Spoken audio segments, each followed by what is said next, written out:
Well, here we are. Alfonso, can you hear me?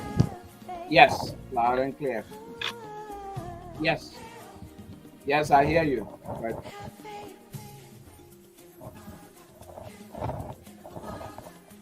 do you hear me? Oh, okay. I Guess hear what? you. I hear you, but Well, do we're you? live. Good afternoon, ladies and gentlemen. My name is Cyrus Gray. Welcome to today's edition of Election Central.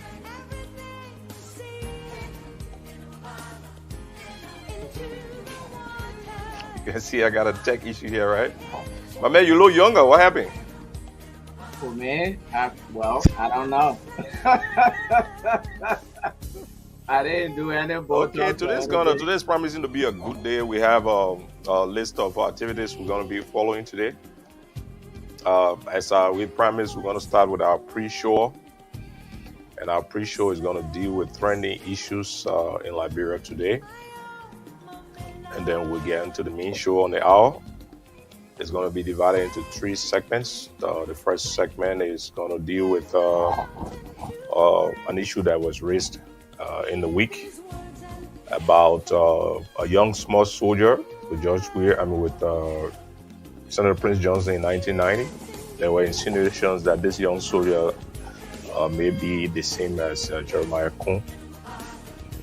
And then the post online, Facebook last week generated all kinds of reactions. So we're going to go into that.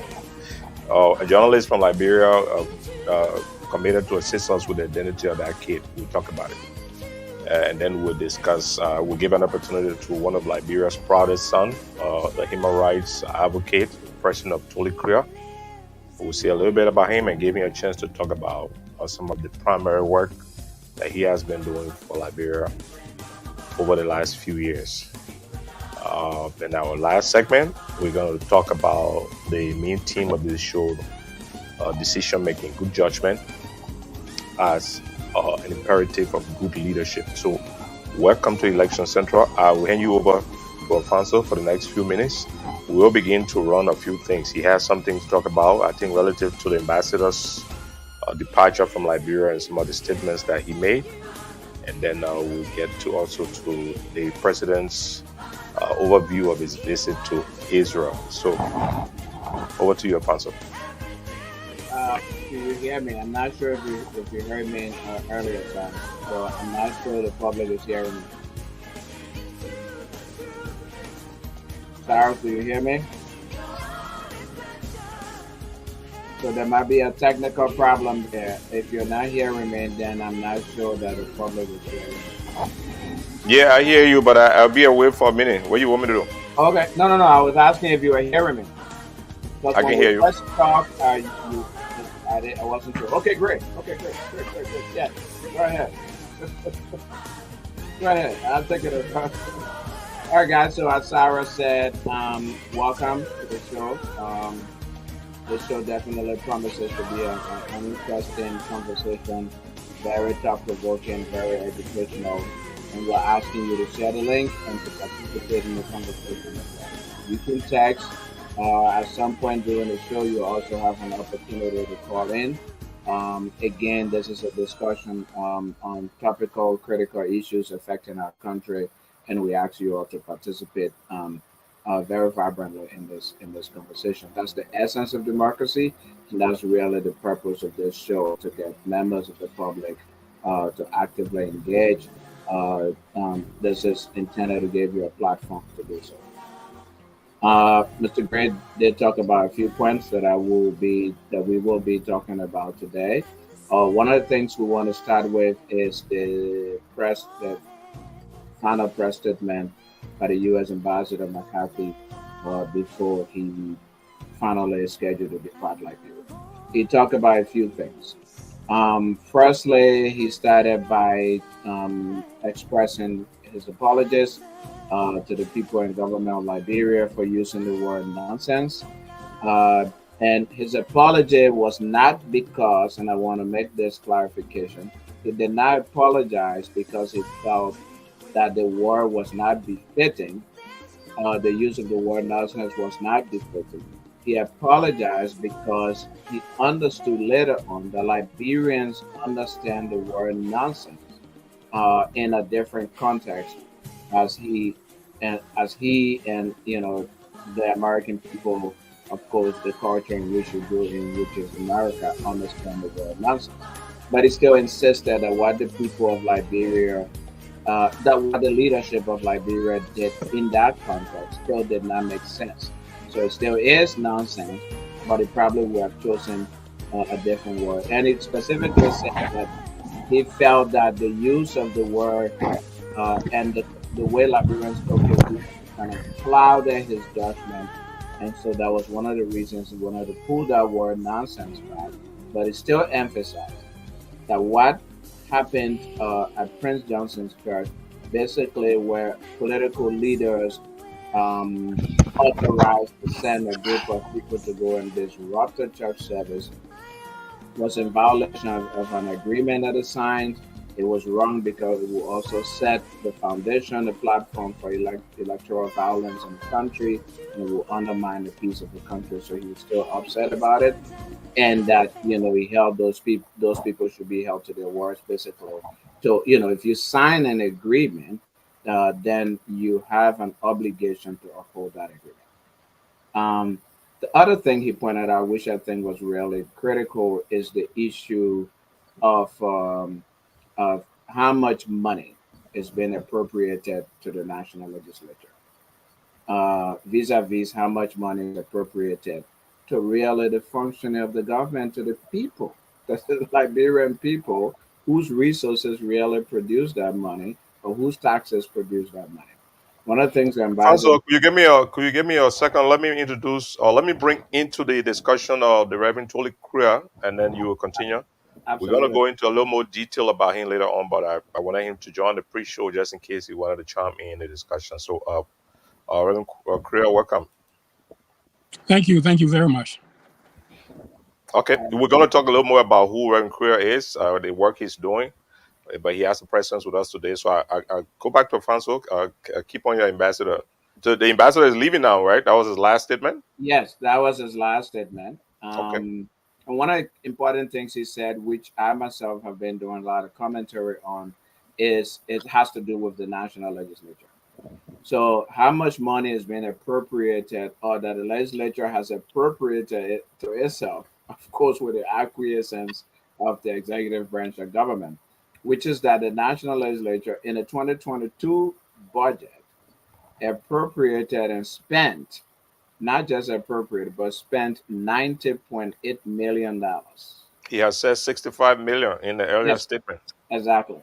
In an earlier statement, he was probably looking at, budget projections and stuff.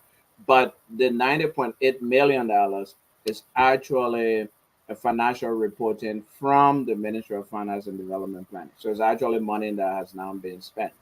So a total of $90.8 million was spent on the national legislature. So I went and did some research. As you correctly said, Cyrus, he earlier had said 65, but in fact, that figure was low. It's now 90.8 million. I did some research in the 2022 national budget. That was about $73 million appropriated towards education. So, 90 million to legislators, uh, 103. That's 103 lawmakers. 103 human beings, lawmakers, now got $90 million. The entire education system, which is hundreds of thousands, if not millions, of young people, uh, the entire budgetary appropriation was $73 million. No, no, sorry. Healthcare was $73 million. Education was $93 million. So just $3 million higher than what 103 people got. But it will also be good to note that the donor community lifts a lot of the costs in those two areas, though. So Yes, they're outside the budget, maybe even double the yes. budget amount. That is true, but that also what that tells us is what are our national priorities. While we rely on donors to run our education and healthcare system, why don't we put a little more in there so that we probably do more for our people? Because even with the donor assistance, we still see that we don't our healthcare system is not functioning as a shoe. It's not as expensive as a shoe. We also see that our education system is struggling. So yeah, I do know that donors put money into it, but it's not. I mean, we shouldn't be reliant. Then I also looked at agriculture. About a little over $6,800,000 put into agriculture. 6 million. Yes, $6,800,000 put into agriculture. So again, there's probably the real. But however, 11 million was put into it for for to subsidize rice importers. So we spend 11. Separate from the agriculture program. No, separate from the agriculture program. So that, how do you define that subsidy? That means it's money that go to the business people. Yes. So the gift, and yes, that's money that goes to the business. Will subsidize the importation so that they cannot raise the price of rice to a level that people cannot afford. So, for example, they go and pay for the rice at a certain price. If they brought it into the country, they would be selling it, let's say, $100. Government saying no, don't sell it $100. We will give you XYZ money so that you can sell it $95. As a matter of fact, here is money. Here is the foreign exchange. Go and buy the rice, and then when you come back instead of selling it 100, you sell it $95 or $90. That's the arrangement. Yeah, so that's basically what the subsidy is intended to do. Oh. But I mean, there's debate, there's discussion, and I appreciate your input and the input of Reverend Kura and other people as well. Whether spending $11 million to subsidize the importation of rice and spending $6 million on the agriculture project is even good. Yeah, it You know, doesn't look good. So good 6 million on the agriculture programs, yeah, and 11 million to subsidize to rice give to input, business. rice importation. Yeah, whether that's even good policy. Yeah, I mean, I'll stop here briefly and let you all weigh in. Well, Renfro, Well, I come from a totally different planet when it comes to the liberations on the governance system in Liberia. And the way I look at it is that if you want people to become self-sufficient, you invest more money into self-sufficiency. And the importation of rice is not self-sufficiency at all because we're importing food that we need to eat. But the primary problem I see is not the the difference between how much we spend on production of food as opposed to how much we spend on subsidizing imported food, or even the difference in how much we spend for the legislature compared to how much we spend for education, etc. The way I look at it is this. This is how I look at it, is that when you create a system whereby the servant is greater than the master, this is what you get. A system created to make the servant greater than the master. All these things these people are doing are legal. And they are doing it because the system of governance we have in Liberia was designed to enrich and empower the politician. And they can do all these things legally and get away with it because it's legal. So the way I look at it is we lost the revenue. the root cause of the problem. Okay. Yes. And that is create a system where the master will be the master and the servants will be public servants that will be subject to the master. We don't Okay. have that system. Reverend, you're gonna have enough time to dwell on that. It's part of some of the things you're gonna be talking about, right? Yeah. I'll talk Okay, about cool. that. We're good for that. If you're true with the issue of the ambassador's statement, Mhm. one of the trending issue was the return of the trip of the president to Israel Yeah. and his return. So what are they that capture the short overview of his trip? Let's watch that. Well, first of all, our trip was a holy trip, and then we met with the both leaders, Prime Minister and the President.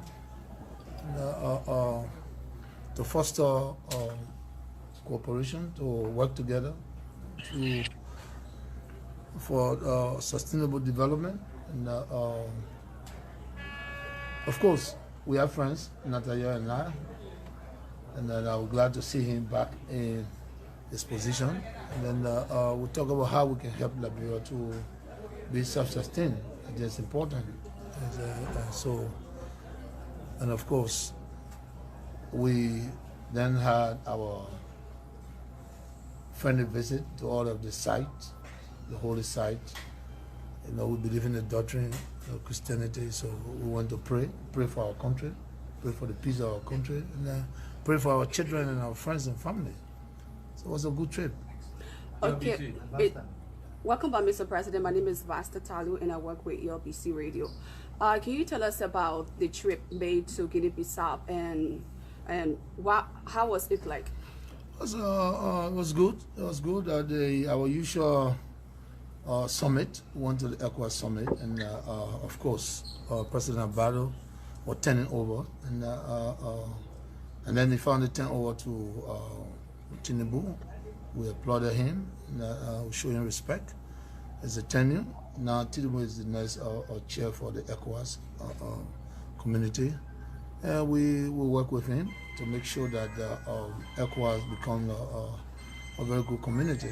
But it was a successful one. And then while we were there, of course, Liberia was endorsed to the Security Council and of the United Nations. And we're glad that the ECOWAS endorsed Liberia. It's a milestone. Okay. I'm very happy. Last question, please. Some Liberians there too were like concerned about establishing an embassy there. So, how did that conversation go? Well, I think it's a good thing to establish embassy everywhere we have our people. But again, I think the foreign ministry can deal with that, and then we'll direct them to look where our embassy need to be, and then those countries that we'll be working with to make sure that our embassy goes there, and our people to relate to that embassy so they can also be monitored, so they can come back because it's their country. Embassy is there, will be carrying the flag, so the foreign minister will do that, and we were mandating to make sure that all of the countries we go to that we're friendly with our sister country, if it's possible for Liberia to host a flag there and have an embassy, if we have the resources for that, and then the foreign minister would. Mr. President, thank you. My name is John of Liberia. Thank you. Pupa TV, we are concerned about the Holy Trips, the experience with Jesus. Please share the experience with us. The Holy Trip. Well, I didn't see Jesus. You see, I didn't see Jesus, and then because if you don't know that Jesus is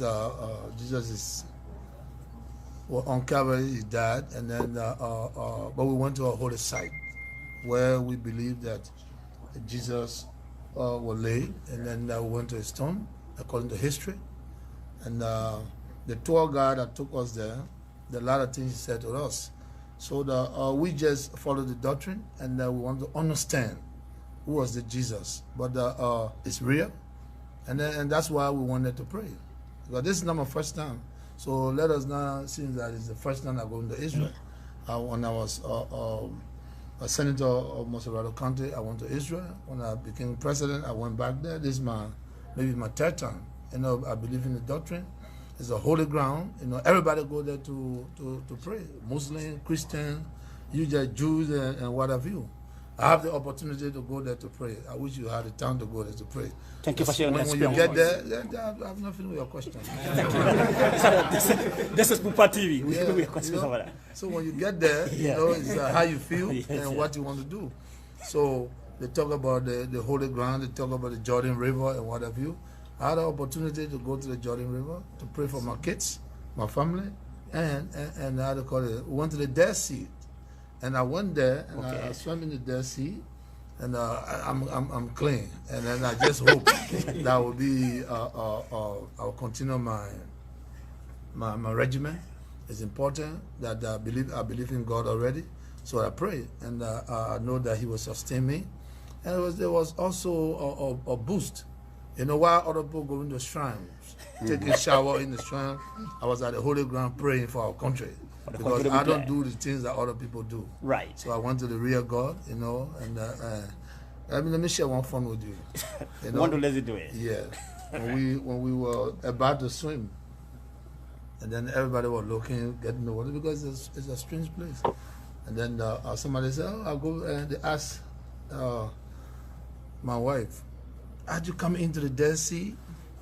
And she said, "Ladies and gentlemen, remember Jesus Christ is not here." Because when any of you getting drowned, there's nobody to calm the water. So please don't go far. So what I did, I just came to the edge and then I swam a little bit, because I know that if I'm drowning, Jesus is not there to calm the storm. Well, it was just the fun. I just tell you that we have a good time, and we want to thank Israel or Netanyahu for giving us the opportunity not just to talk about the politics, but again, he gave us a time that we could reflect. All of us. You see, we have a lot of people that believe in the doctrine. You know, we wonder if you pray for your people and yourself. I see that most of you on internet, what we're doing Israel. Why you are not doing Israel? But let me say something before I leave. One, you don't have the opportunity other people has. What you need to do is to pray so you can have the opportunity. We're in Israel. You don't need to be angry. I'm here now. All you got to do is touch me. Because we can transfer. You understand? Don't be safe. You touch me. It's so good to see you. God bless you. Thank you very much. Yeah, that's our president. And Reverend Korea, he's also a Reverend. But I hear him talking about, you know, the religious things in a way as though he's not completely knowledgeable, you know? Well, you know, I don't really criticize the president a lot. What I see, I myself have never been to Israel. My dad has been to Israel. I haven't been there. But for my faith, it's not tied to a specific location. And the Bible said the just shall live by faith. And I think that faith without works is dead. So I don't really elevate a particular geographic place as holy, because Jesus said in the Bible, the times are coming, and now is the time when people won't need to go to Jerusalem or wherever. God is a spirit, and they who worship him must worship him in spirit and in truth. And that's what I subscribe to. Do you get a sense, Alfonso, that the president actually gave us a good idea on what the trip was about? Not at all. Not at all. I mean, he started out by saying it's a holy trip. Then he went to, we met Netanyahu. We talk about sustainable development for Liberia, whatever that means, in what sector and where. And that's crazy. Unfortunately, the journalists there didn't even ask the critical question. They didn't push, yeah. Yeah, you talk about you met with Netanyahu and had discussions about sustainable. Exactly in which areas? Israel is a giant in agriculture. I mean, they got major cultivation technology even in the desert. Yeah. So exactly in which areas did you have conversation on about sustainable development? I didn't hear that question from the journalists. So of course the president really just had a field day, just throwing things at people. But Words. now you know, it's a quick, just a quick tete-a-tete. The president was still walking. Maybe they'll do a Yeah. formal report. Well, let's hope that happens, and maybe if that doesn't happen, maybe we should ask for it. Yeah. We should tell our journalist colleagues to ask for it. We talk about holy trip. I don't know where in our constitution or wherever that we put money aside for presidents to make holy trips to places. I mean, we were just talking about. I mean, we're just talking about how much money is put into education and healthcare. I had an opportunity to talk with a psychiatrist not long ago from Liberia, and he said the only psychiatric hospital in the country run by the government is Grant, some Grant hospital, and the Grant hospital was actually somebody's house, a private practice that was run by Dr. Grant. Dr. Grant passed away, and JFK took over that place. An entire national budget for mental health looking at all the drug addiction, all the drug problems, and we're coming out of a civil war. Uh, the entire budget for mental health in the national budget is $30,000. $30,000. $30,000. And you can see if you talk about mental health, all the wayward kids that on drug abuse all over the country are actually should be in such a program though. Yes, yes. And this $30,000. $30,000 is housed in the late Dr. Grant's house. Dr. Grant was a psychiatrist who ran his own private practice. He died, so JFK took that over. So they have a total of $30,000. Is and it according to his, I think it's a 15 beds at most facility. Wow. So that's what we have. But the president takes thousands of dollars to make a holy trip to go bathe in the Dead Sea and to see Jesus' tomb. I mean, that's where we are. And He Reverend, took a wife along too. I mean, yeah, he focus right mentioned now so they can go pray for their children. Reverend Kura talk about it. You know, where again, where is this God? Where's Jesus? So if I don't go to pray and bathe in the Dead Sea or go to Jesus' tomb, then what happened? I don't believe in Jesus Christ. and And he these, has a church. He has a yeah, tabernacle. and as the Reverend said, it's one thing to have faith, but it's totally another thing to actually practicalize and actualize that faith. The Jesus who told me when to actually said we should feed the hungry, clothe, and house the unhoused, and clothe the naked.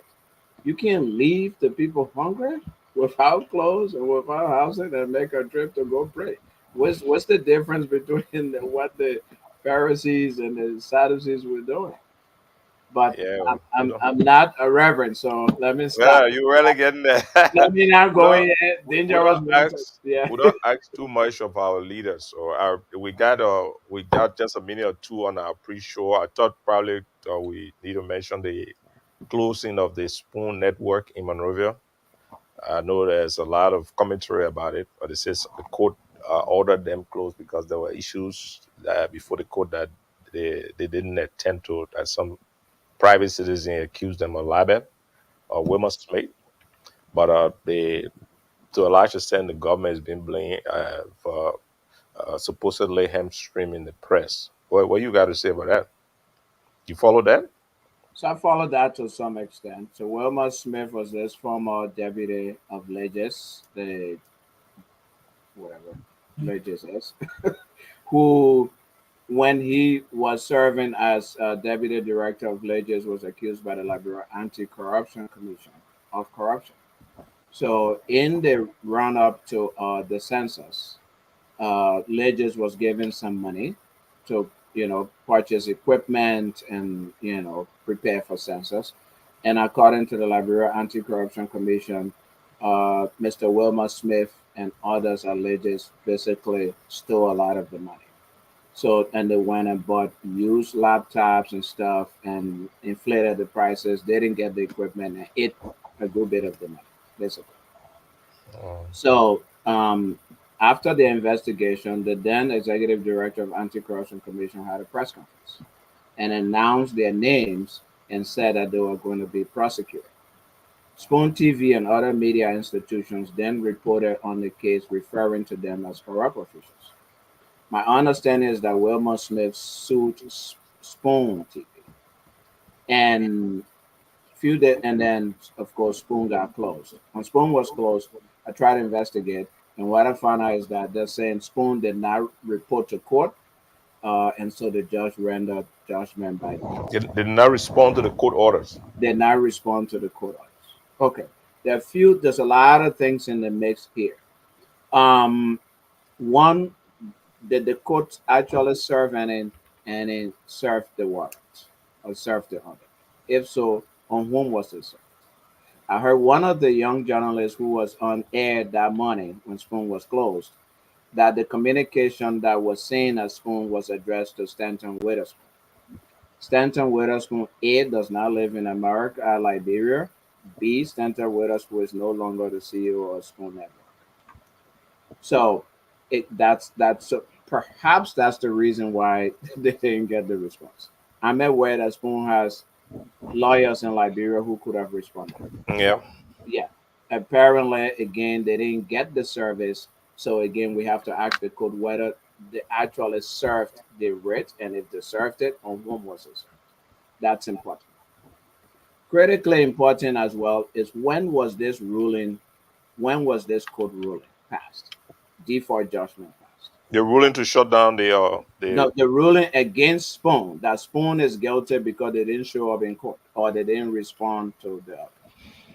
So so again, when, and the reason I'm asking when is there's a sequence of things that happen leading to the closure of CDC COP, which is CDC COP, had come up few days prior to say Spoons should be closed down because they are anti-government and they are undermining peace.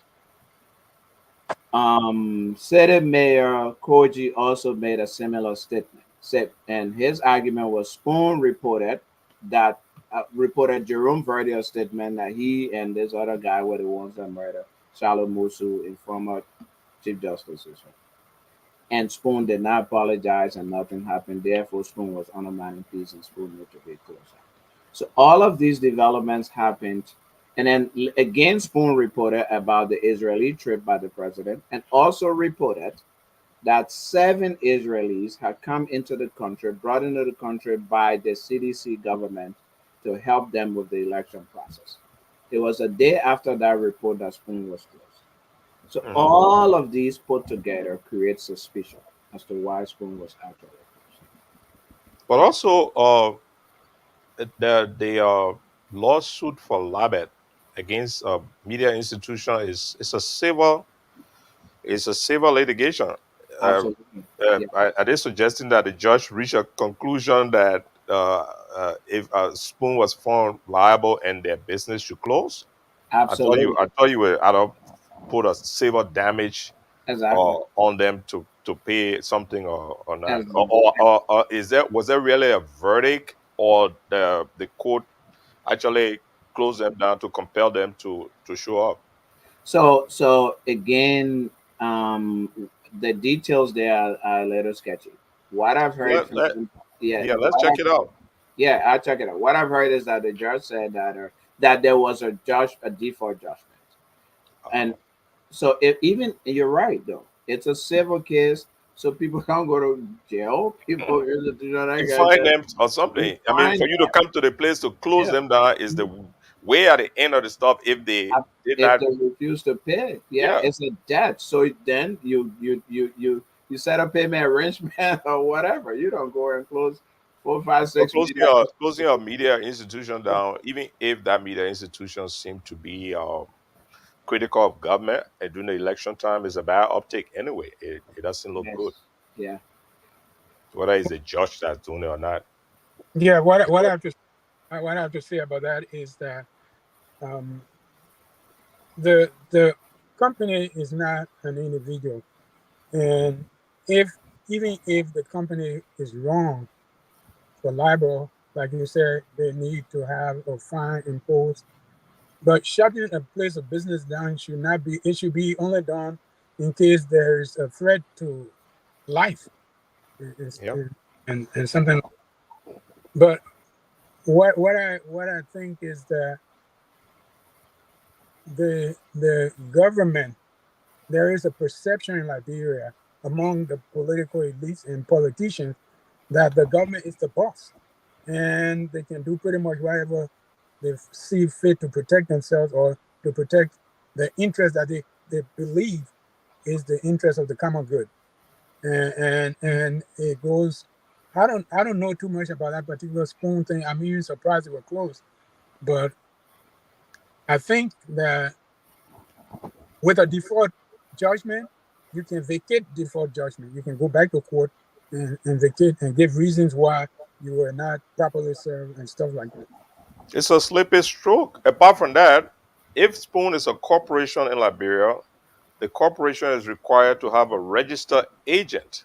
So exactly. if you are serving the corporation or any court or government document, it goes to the registered agent, who It most time is the legal representative of the institution, because it's a corporation, rather than writing or summons or some court order to a person, the Stanton water spawn. So let's look into it and see what this. I know this will be unfolding for a while, but if it is what it seemed to be, then that's something that can be mitigated by the lawyers, and they can go back to the court and try to revise that decision or comply with what the court asked for. First, establish whether service was done properly or not, and if the issue is to hear a complaint, then create the conditions so that the complaint can be heard, rather than shutting down the radio station. And the complaint itself from Mr. Wilmot Smith is, in my view, very frivolous. I mean, so it's a complaint.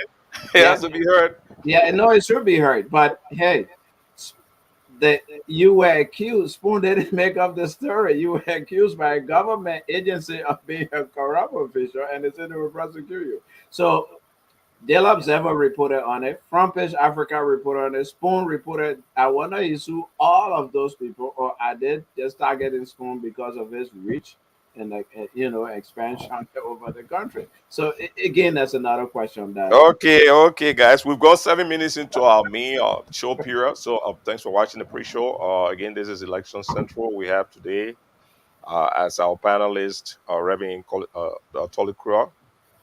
We have a segment for him to talk about his work. We have also coming shortly Ikena Al Phillips, who will join the bigger discussion.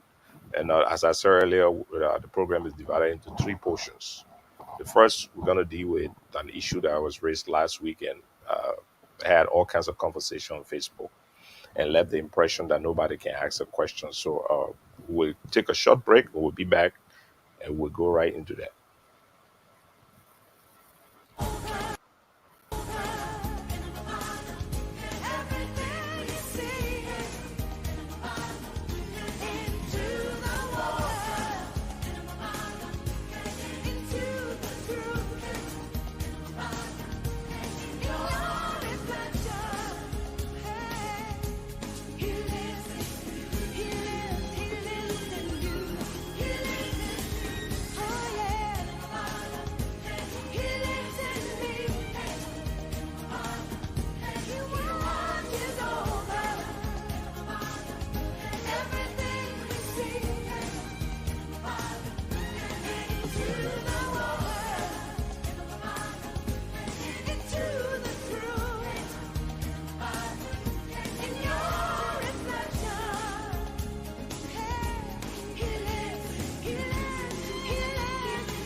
All right.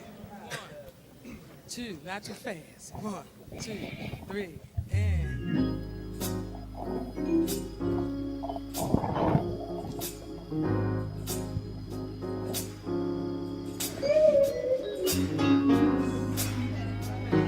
It's all right to put your hands together. Oh, happy day.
away.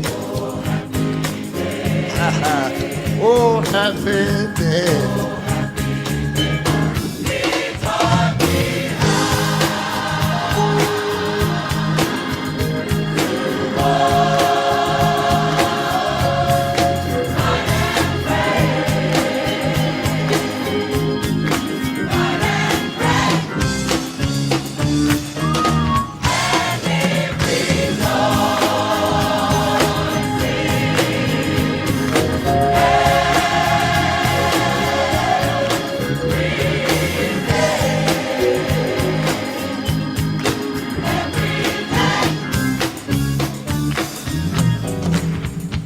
And now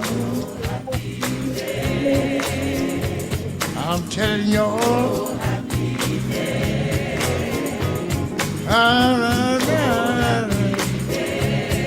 Oh, happy day.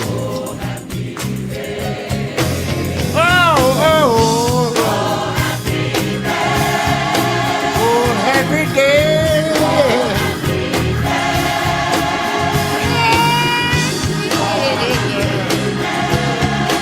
Oh, happy day.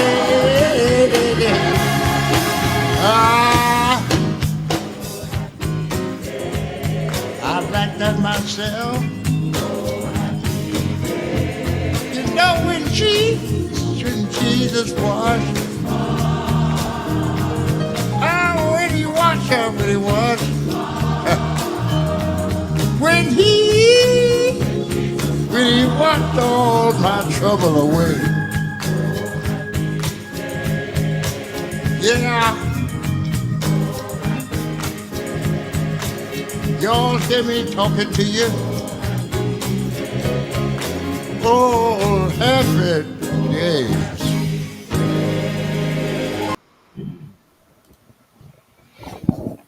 Yeah, again, welcome to Election Central. This is our July 16th edition.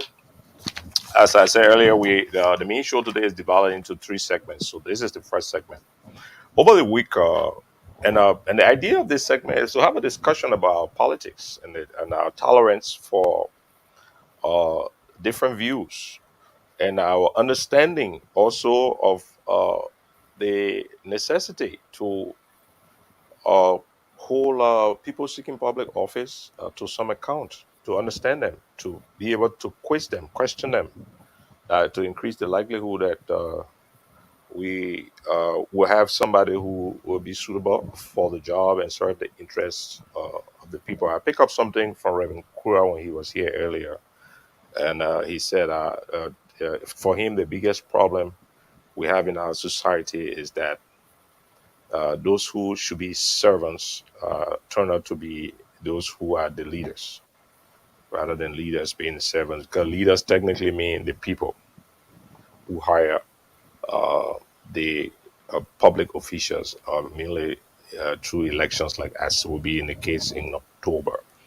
So sometime in the middle of the week, somebody reached out to me and asked and tried to insinuate that the Senator Jeremiah Kuhn, who has been in the legislature for a little bit, he was a representative and then he became a senator. But he was little known. I mean, he was not somebody who was in the public glare, even though he had served in the legislature and was now a senator. Not until he was named by Ambassador Boakai as his running mate. So it's not strange that somebody would come out with a question at this time. So I went to my post midweek and asked a question. Is Senator Jeremiah Kuhn the same as Prince Johnson's small soldier in that picture? And it will interest you to know that this question, it was met, 95% of the comments were derogatory. They were, how dare you would say that about Jeremiah Kuhn? And that question was only asking for a yes or a no. Somewhere down the road, journalist Chester Smate, I think it was yesterday, came out that he had the actual identity of that soldier. It would have been easy for Senator Prince Johnson whose portrait this kid is in. Not in one instant, in many instances, he's walking around with this kid carrying an automatic rifle. I know Mr. Senator Johnson will know him. And if there's somebody who's saying that this kid may very well be Senator Johnson's party political leader, who now has been nominated to serve as the vice presidential running mate for Ambassador Boakai, they should come out quickly to say, no, that kid is Nyan Flomo or Joseph or something else, and he's not Jeremiah Cohn. Right? We haven't seen that yet. But to say that the question cannot be asked, I think that's unorthodox. If somebody is seeking public office in such a way, we have the right to ask the question. First thing, there is a problem that we already have that is unresolved. Senator Johnson, who is the senator of my county in Nyemah, is everybody's knowledge and the documentary evidence that he is one of those who people believe should be answering for atrocities committed in the war. He has admitted that we have not set up a war crime court in Liberia. That issue doesn't go away. He's also under United States sanction for malpractices, some including election issues, caption pay to play, where he uses his influence in Nyemah, solicit money, according to the Americans, to prefer a candidate in an election. So there is a reason to ask if somebody from Nyemah County has been selected by Prince Johnson and gotten the vice president to name him on his ticket, and somebody came and said, look, Prince Johnson has this little kid always by him, there's a likelihood that it's Jeremiah Cohn. In spite of Jeremiah Cohn's own story, the truth is not difficult to clear. So, for example, why have we a right to ask? There are lingering issues that are attached to Prince Johnson, and I list a few of them. Prince Johnson was accused of killing Fred Blade, Larry Botte, Michael Doe, Eric Scott, Thelma Gardner. He has his own video where he's manhandling Gray Addison's wife, Walter Allison. All these people are not combatant. Sam Toody, J. Valiant Davis Jr., a police officer. Now, even if they were combatant, even in the case of Doe, there are international laws that govern how people respond in war. If you capture somebody who was fighting with you and that person has been subdued, also of any legal judgment of that person that sentences them, you don't have a right to just shoot them.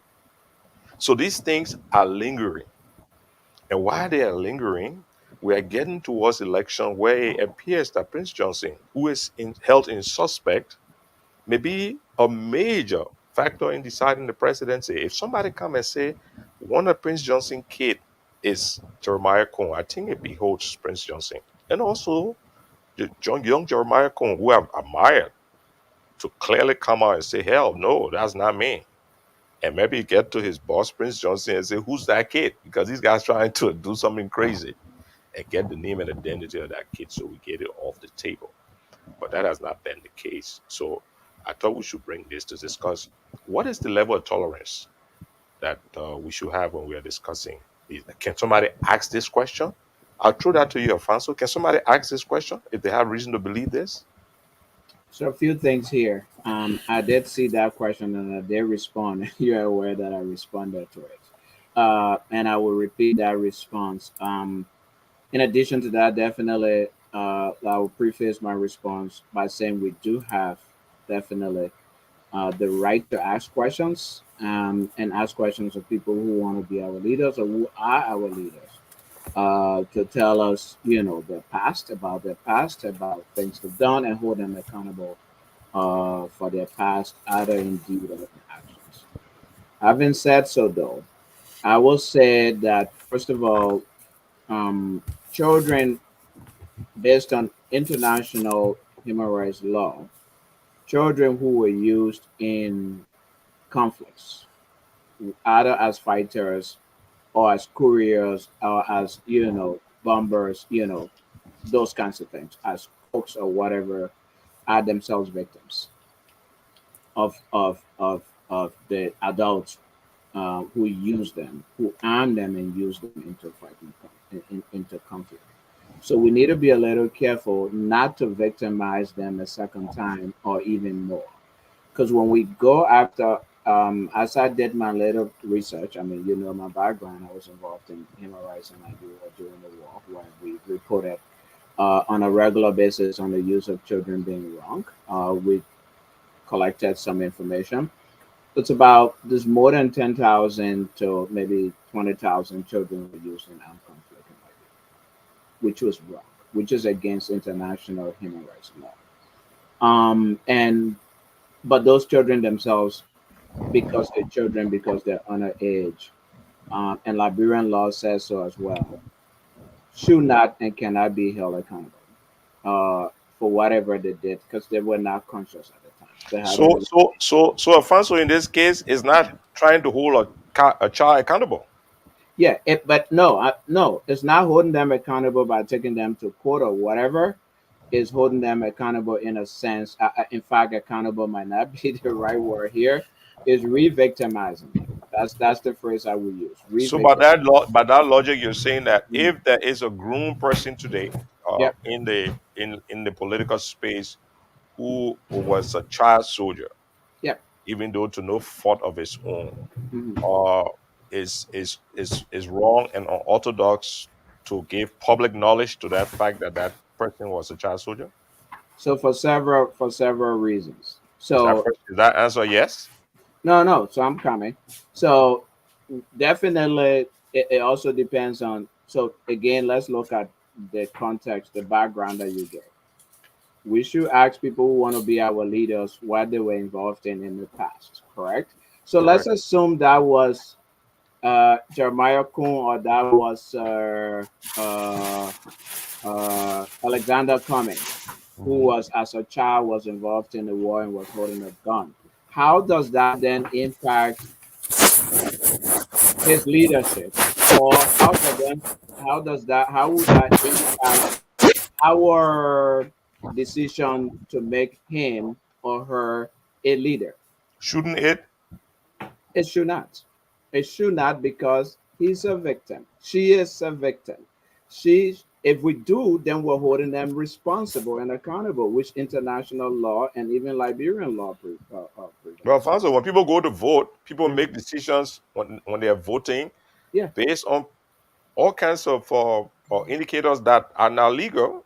absolutely. So, but Yeah. when you are now voted in the So, office, are so people holding you responsible for something? yes, if that is the reason, it's so we are saying this man was a child soldier, therefore we shouldn't. I'm not going to vote for him No, because nobody's he. saying you shouldn't vote for him. No, no, But the no. idea is that isn't that important that we have a knowledge of it if that is the case? So again, I'll go back to the context here that you yourself stated, which is that we should question people who want to be our leaders. Of course. That presupposes that we want to know what they did in the past, what they were involved in, and that will inform our decision whether or not to vote for them. Correct? Correct. Correct. I'm saying a child who was dragged from a village or whatever and given a gun, we making a conscious, fair decision shouldn't hold that child responsible for having a gun and therefore not vote for that child because they had a gun. No, Because that child now, Alfonso, that that child now child being did an not adult can make consciously that make. case, right? Sorry, That what? child can make the case. So that child, yeah, but let me learn. So that child did not make a conscious decision to take a gun. According to biology, according to law, at that age, that child cannot make a conscious decision to take a gun to go and fight. They must have been lured into it, forced by adults. Therefore, we don't hold them responsible and accountable at that age. And it's local law and it's international law. So we are bringing it up as a condition for voting for that person. That's re-victimization. Now, should that child come up and be honest and say if it was them? Absolutely. So if the child can say, yes, I was the child soldier. I was taken from my village and given a gun. My parents, which is the argument from many people in Nimba at the time, my parents were killed even by their leaders. I know Charles Taylor made that You're statement. I struggling know to thread that needle, my man. no, which is what that was the argument. What's his name? This guy, peace be to his ashes. He was killed. I mean, he died. The defense minister of the MPFL at the time. He was convicted here, and then he passed away. What were Tom you? Wood. What were you's argument at the time was the kids, their parents were killed. They were in the villages. We needed to take them along, and so we armed them. That was the MPFL argument, one of the arguments at the time. The other thing, the children were so upset and they joined, so we gave them guns. I said, well, coming along protecting themselves. That was the argument at the time.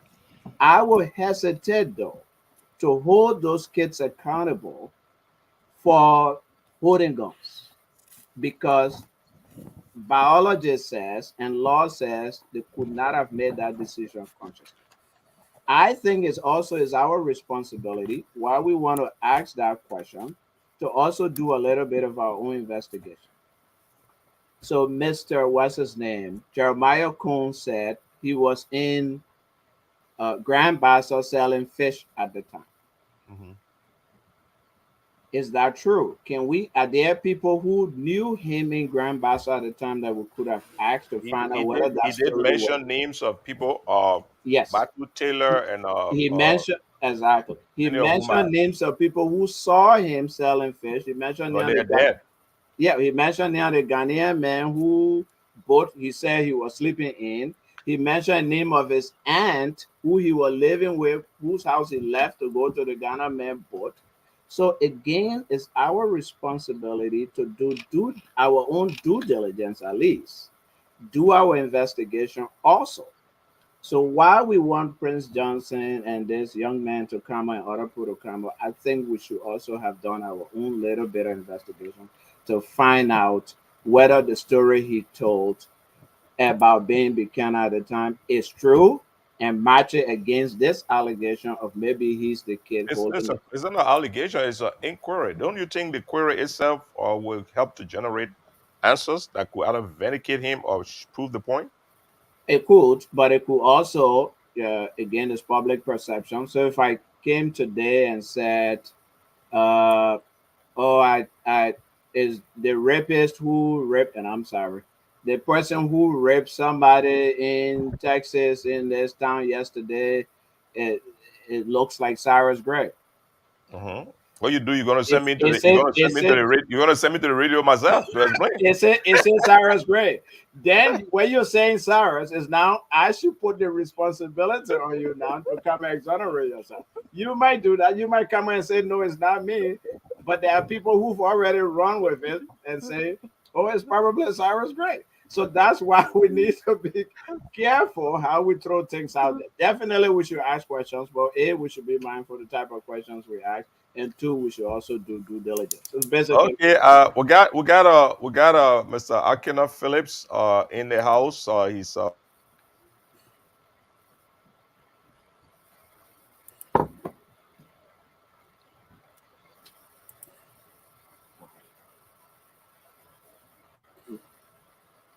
Mr. Phillips. Do you hear me?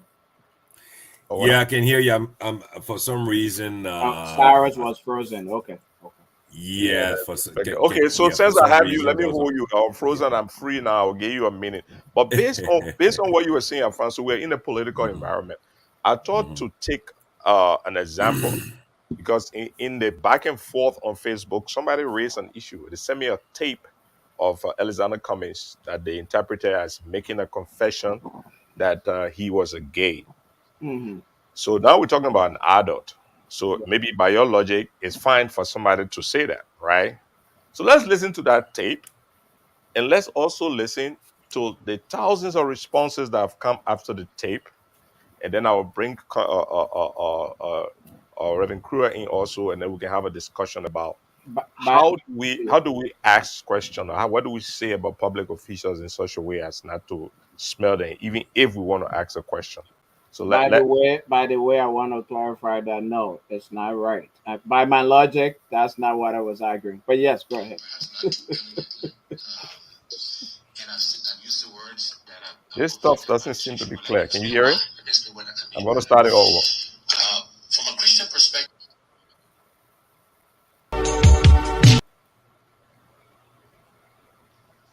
Question on gay rights. And I've answered this question, perhaps not too elegantly. And I've used the words that I'm conflicted by this issue, but let me explain why. Let me explain what I mean by that. From a Christian perspective, it's a lifestyle that I struggle with. But I also, from a Christian perspective, know that the Bible says we shouldn't judge. That God will be the ultimate judge of our actions, of our behaviors. And I believe in that precept as a Christian. And then there's the legal side. We have to respect the laws of the country. And the laws talk about non-discrimination, and I will respect the laws of the Republic of Liberia. And so I hope that clarification, understanding my Christian values, understanding the fact that we have legal laws and regulations, that all Liberians need to reflect both. But as important, though, I believe, Liberians are also focused on health, education, jobs, and I also want us to focus the conversation on those issues. You think they answered that question the right way? I don't know if that's a very sensitive. It's a very sensitive issue, and I don't know if that's there was a strict with youth support is something that you would. That is supposed to be looking at the legal side and the religious side. For your view, you think it's something that we should give everybody the right to live the way they want to live? I think I've answered the question the way I'm comfortable answering it. And again, I gotta be authentic to who I am. There will be a political answer that people will perhaps want to hear, but I gotta be real, Alex, and I want the Liberian people to see the real person, and that I will not, change my answer to suit different situations. I think that's the kind of leader, we should be, looking for. The quality of the audio is not the best, but this is a 2017 interview between Alexander Cummings and the late Mamadi Diakite. Mm-hmm. He asked Cummings the question, or what's your position about same-sex marriage? Mm-hmm. And Cummings said to the tune, the thing that has been run with, that Cummings said, I struggle with that lifestyle. So pundits interpreted that statement to mean that Cummings was speaking about himself, and that represented a confession that he is a gay, right? Mm-hmm. So he's been asked that question. People have lifted that for the last 6 years. He has answered that question 1,000 times. That notion still linger. Yep. Are you suggesting that people should not ask those questions? So first of all, people can ask questions of adults if it's not legal. I mean, it's not illegal. Again, the point I was making was children used in war versus adults who make conscious decisions about whatever. Having said so, I think it's unfortunate that we're even having this conversation about anybody's lifestyle, whether they're gay or straight or whatever. That shouldn't be a discussion that we should be having. People who want to be leaders of our country are leaders because they want to perform certain roles and do certain things. Mr. Cummings wants to be president of Liberia because, according to his platform, he will create jobs, he will improve healthcare, education, improve lives economically, basically. This whole nonsense, whether he's gay or he's not gay, to me is immaterial and it shouldn't even be in our national discourse. So I totally disagree with that conversation and that discussion being a part of our national conversation in the first place. Uh, People have a right, in my view, to be whoever they want to be. Gay people, somebody being gay doesn't take food off of anybody's table. It doesn't prevent anybody from going to get health care. If a gay person can improve the healthcare system in my village, so my old people can go to clinic and get medication and do whatever, why do I care if he or she is gay or lesbian? I think we need to rise up to the level where we look at the public good, we look at things that impact us, bread and butter issues, instead of all of those things. I Are you suggesting that if people say somebody was a gay, it wouldn't influence their vote in the society that we have in it's Liberia? I'm saying it should not. I'm not saying it wouldn't. I'm saying it should not influence their votes. If you don't have a job and you're sitting at a tire shop in Monrovia without a job, you can't feed yourself and your children. You're waiting at a tire shop for somebody to come there and you beg them to buy you an attire and a piece of bread to eat to go home. And the biggest concern there is whether the person who want to be president is a gay, then you have a problem. Then you have a problem. I also do believe personally that there are people who are born gay or with gay tendencies. Biology tells us that. So again, how about short people? People who born short, which you also not vote for them. I've seen women, I've seen females who have beards, who have whatever. Adam's apple. That biology also tells us that there are people who are born with two sex organs. Do we also ostracize all of those people? Where do we end? Would not stop ostracizing women as well, or tall people, or black people, or short people? Where does Okay, okay, Alfonso. It seems now that that's a whole what I would say generational perception issues here and there. But for the particular case that was being discussed, Cummings have been asked that question 1,000 times. yeah? I would just give the benefit of Cummings answering to that question again in the local interview in Liberia. Then I would bring in Mr. Phillips and then Reverend Queer, so we can have a closing discussion on it and move to the next segment. Let's listen to Mr. Cummings. Let me talk about this key issue. Yes. First of all,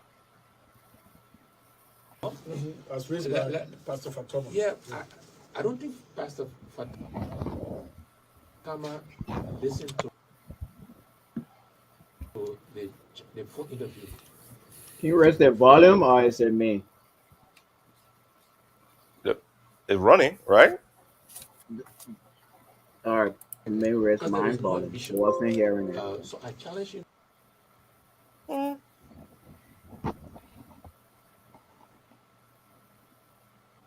Oh, you guys don't want Mr. Cummings to talk? Well, It's crazy. the full question, because there was no ambition. I've said and will say, and by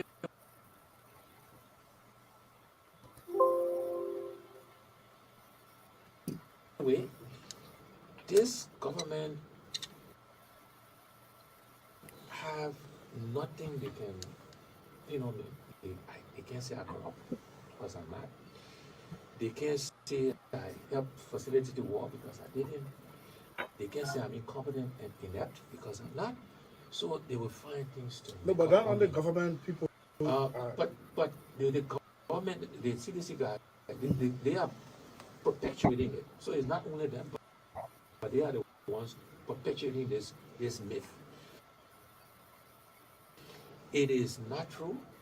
As I said, the Reverend should listen to the full interview. There was no ambition or anything in that interview.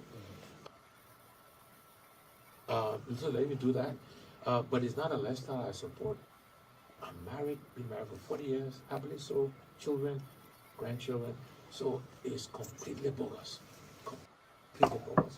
And I can't say any stronger than that. I want to thank, I think I got all the questions. I want to thank everybody for their encouragement, their support.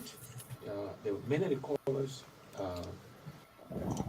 encourage us to keep fighting, to keep making the case, and we'll do that. As I said earlier, I am undeterred. We'll take the bullets and the arrows and the accusations, because at the end of the day, this effort is for our land, for us, for the Liberian people. We deserve a better country. We can have a better country. We can change Liberia. We're not going to let this government play victim. They got to take responsibility. The president is president of Liberia. He's got the authority to change this country. He's got the resources. He's got paid to do it. Not to go and play football in the middle of the week. Okay, well, we've given companies the benefit of that. I'd like to bring in Mr. Akina Phillips. Mr. Phillips, welcome. You met us in the middle of these discussions about what are the appropriate questions to ask our public officials, those who are seeking public office. We started out with a question that we posted at Facebook last week on whether Jeremiah Kuhn is the same as the small soldier by Prince Johnson. And we've gotten Alfonso's view about it relative to the rights of those who are victims of combat. And then we also brought in this lingering issue about whether Cummings is a gay that has its origin in one interview in 2017 where Mamadi Diakite, he has made his points. One of the points he made was just presented here. So what would you say about this perception about what can you ask, what can you not ask, especially in the election year? Well, thank you so much, Cyrus, for giving me the opportunity to participate in the program.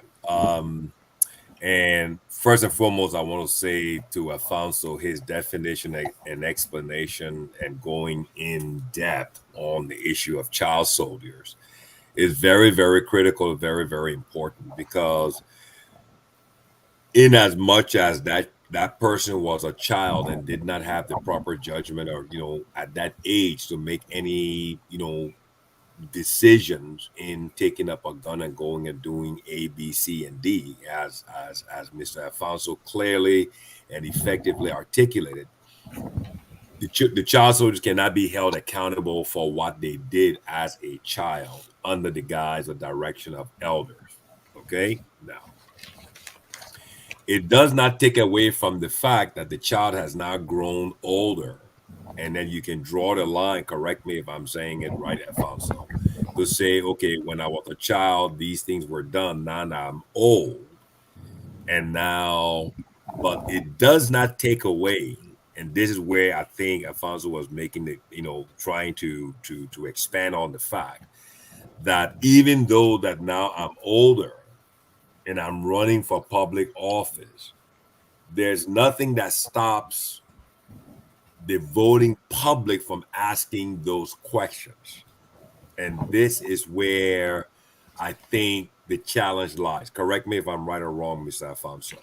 This is where the challenge lies, because now when you choose to run for public office, it's almost like opening up the floodgates. So everything comes out, and then those questions will be asked.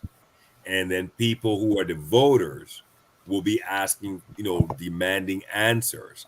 And if it is not properly articulated, if it is not properly explained, if it is not properly managed or handled, then the voting public will use a broad brush and say, well, this is the case, this is what it is, this is how I'm going to vote. You get my point. You see? So I mean that's where, but again, like Cyrus was, the question that Cyrus was asking, does the voting public have the right to ask those questions? And that's a whole different set of, I would say, set of criteria right there. Yes, the voting. So we shouldn't ask. We should go find out the facts. I agree with you. You broke up there. You say what now? Go ahead, Kenneth. I missed you yesterday, sir. Yeah, I was at. Can you hear me? Feeling good. Do you want pizza? Yeah, but Reverend. No, go ahead, Cyrus. Go ahead, Cyrus. I think he muted himself. So I got your view on it, but it seems your answer is political. It's kind of ambiguous. You are going to Alfonso. You're coming back. No. My answer is not ambiguous. My answer is I'm trying to project clarity here, because can we ask any question to our can we ask any question to our aspirants?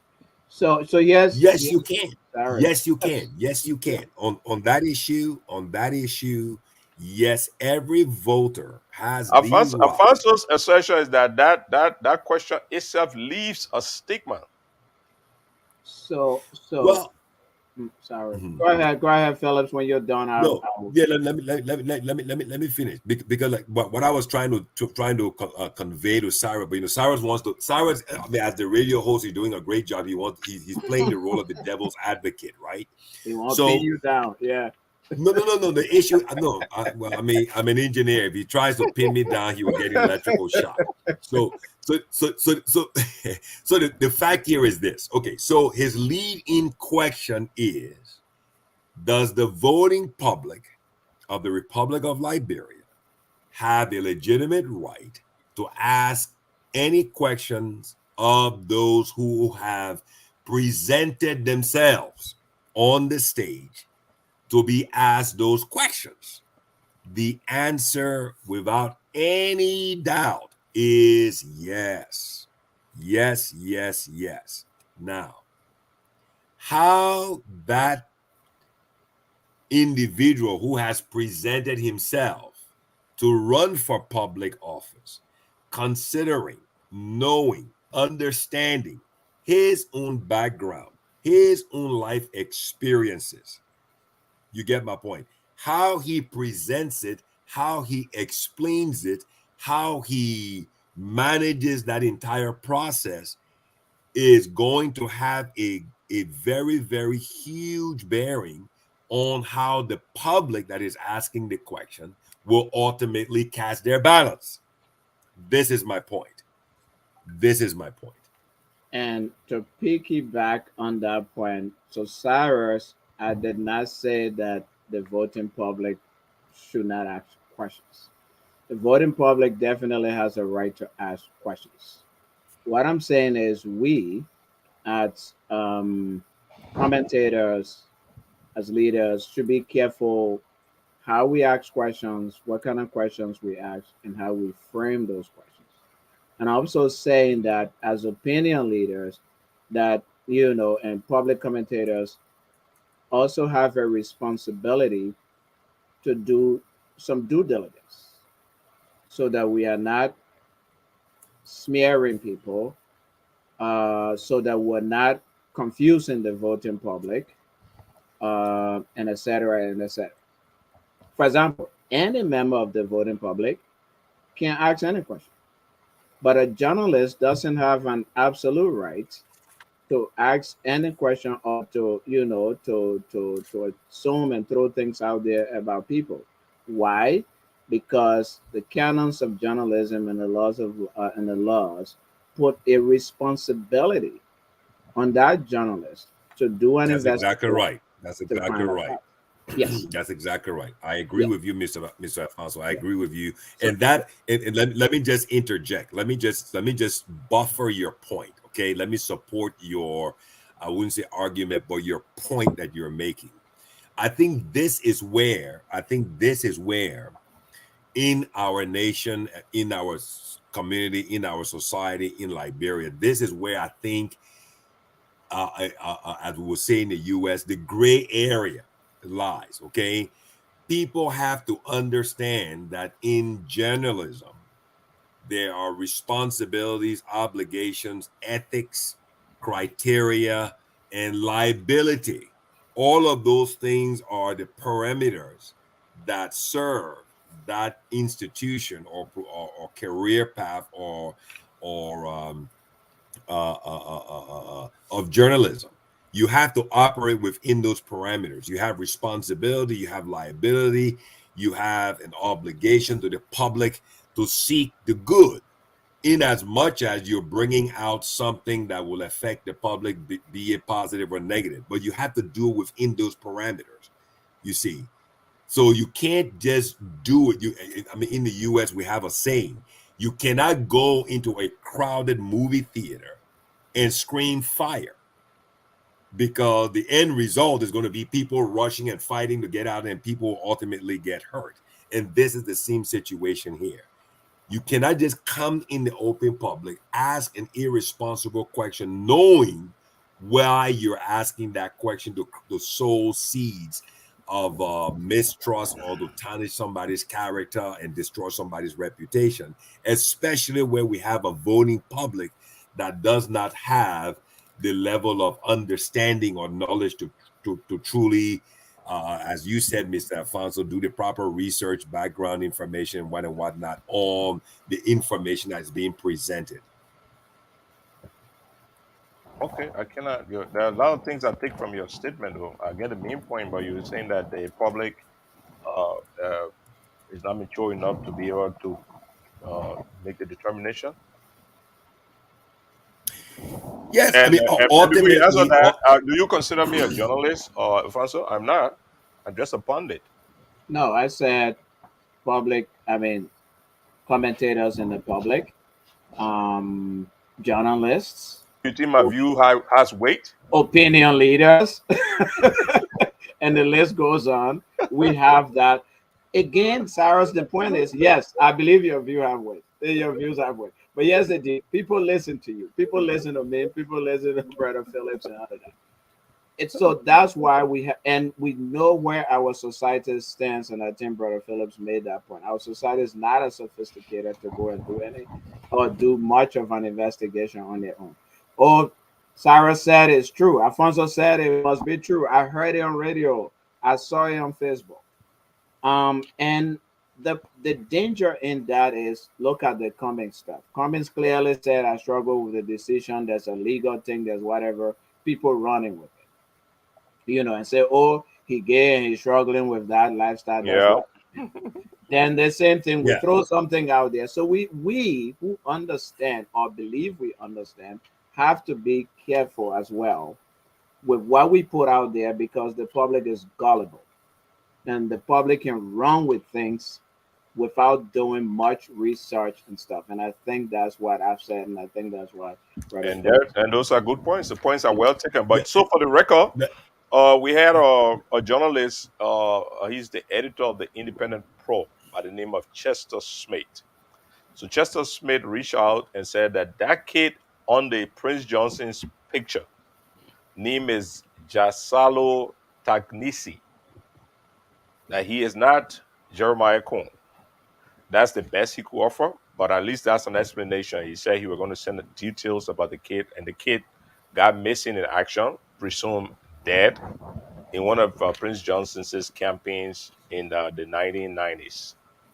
So, well, I mean, this stuff is out there already, so we'll do the best to get whatever information we can, so that we would not leave the- Mhm. a paint on the honorable senator who now has a contest ahead of him. Just so for the record, this was not intended to say that Jeremiah Kuhn is that kid. At least now we have somebody who's saying that kid is a separate person from Jeremiah Kuhn. I just wanted to say that. So if I was a campaign person on Jeremiah Cole campaign, here's what I would tell him. If Jeremiah Cole goes to Nyemah or whatever to go and campaign, he should claim he was that kid. And at that young age, he was fighting for the people of Nyemah County because they were being suppressed by a regime that was suppressing them and killing the Well, I'd people. like to see that. So he started standing up at that time for them at a young age, and he will still stand up for them. Do it privately. Don't go on. Don't do it publicly. Go in the villages and tell the old people that. Yeah, the campaign strategy. No, I'm just kidding. No, no. In all seriousness, right? So what Mr. In all seriousness, what Mr. Alfonso just brought up was what I was alluding to before. When you choose, I think there is some degree of what's the word? I want to use this word, but I want to use it kind of cautiously because I'm one of those people who believe that there's a words have power. So when you choose to enter the public forum to run for office, one of the most important things you can ever do for yourself is to have a good manager to manage your speech and how you answer questions and how you present yourself. Okay, so I draw attention to this interview that Cyrus played earlier. That's all going all around. It's on the internet and with Cummings and the late journalist Dakete, right? So when you listen to the first part of that interview, the mistake is made there with the use of the word I. Okay, that's where the mistake is. If you look at the transcript of the interview, the word I is misplaced, and because of that, where he placed the word I or the letter I, it almost like he took ownership of the lifestyle. I'm not criticizing the lifestyle, Mr. If you Alfonso take it, said. if That's you not take that, that's not if you take that part out of context without looking at the whole That's interview, exactly because right. he said, I This struggle is with my that. I point. struggle with that This is my lifestyle. So people point. say, wow. That's exactly right. That's exactly right. That is exactly right. And this is why I'm saying, I mean, even in my own career, and as I advise, recommend, and suggest, and consult for persons, individuals, or companies, I always advise them, words have power, and be very careful on how you choose your words, because they can convey. And if the wrong message is conveyed or projected through the wrong use of words, then minds are made on whatever they receive. So because he said, I have struggled with this lifestyle, it came across, I'm not siding with, I'm just explaining, it came across as he taking ownership of the lifestyle that he had been struggling with. You get my point, okay? You see, so again, you come to Jeremiah Koenig as well, like Alfonso say, hey, you know what? If I were you, take your handlers and redirect all of this negative energy and project it to the voting public in the county. Those who are not at that level of understanding. Say, look, I've always been fighting for Nyemah County, even from a young age. You get my point. You see, so again, it could be a negative, but again, depending on your handlers, your managers, whatever the case it may be, could take it and flip it and redirect it as a positive and use it to drive and come across the finish line. Okay, Mr. Phillips. Well, in a few minutes, we'll be rolling to the second segment of our program. I just wanted to run some of the comments that are coming from the public. We can comment on that later on. In a short while, we'll bring on Reverend Creel, who's a human rights advocate. He will tell us about himself and some of his work. In the early part of the 2000s, I was doing some work at the Port of Baltimore, and somehow got a wing of a campaign that Saturday that Liberians were having at the Congress in Washington, D.C. And turned out there, met Reverend Creel. He was leading a team of Liberians from one office to another in the House of Representatives and the Senate to make the case for senators and representatives to support a particular bill that would have taken Liberians from the TPS to permanent residence status. That was like 2003 or 4. Just to give a context of what some of the works that he's been doing. But we're going to be bringing him in a short few minutes.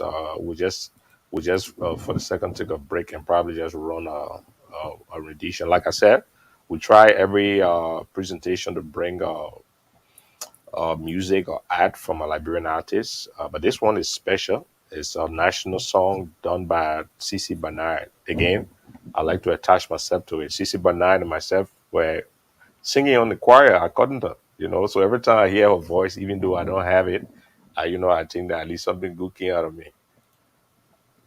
Well, So let's listen. Why don't you have a voice? Cici Bernard, the Lone Star forever.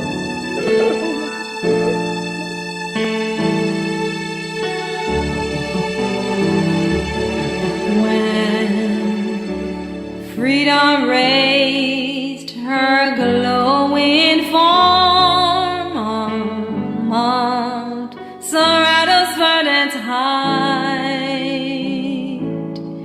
She sat within a doom of a night, met lowering stars of the storms,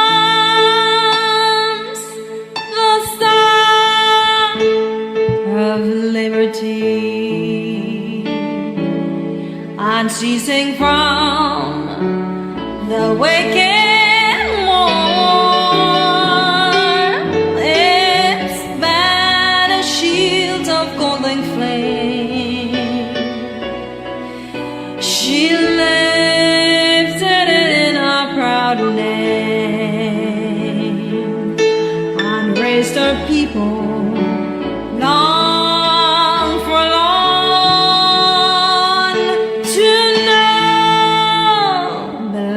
destiny.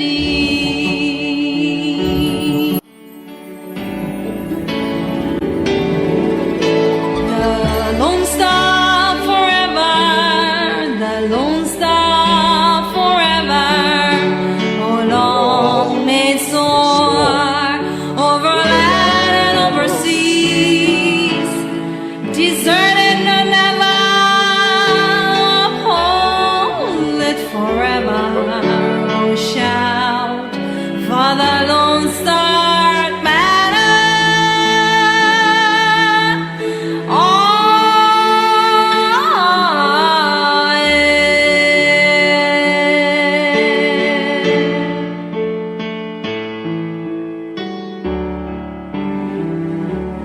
Then speeding in a course along the broad Atlantic golden strand,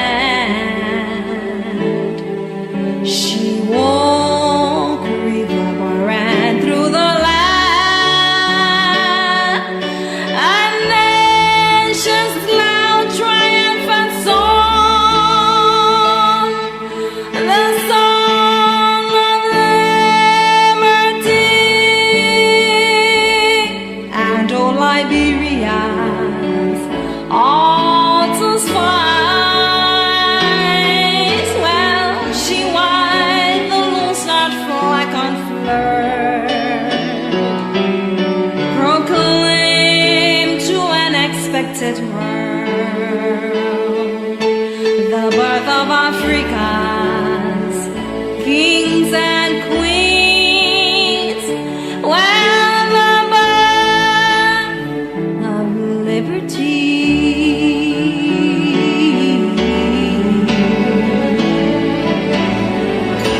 The Lone Star forever, the Lone Star forever and ever, long may it soar over land and over seas, deserted none ever, uphold it forever, shout for the Lone Star banner. The Lone Star Forever. Welcome to Election Central. This is the second segment of our main show, and we'd like to formally introduce the Reverend Tolly. Yeah, Tolly? Yes, sir. Yeah, we have for all your presentation materials in the back. I would like you just introduce yourself and tell us about your work and let me know what you need to show. I'll put it up. Okay, my name is, thank you very much, Cyrus. My name is Tolly Krua, Kwahabi Tolly. I was born in Tapeta, Nyemah County, and I grew up in Zea. And my background is in telecommunications and computers.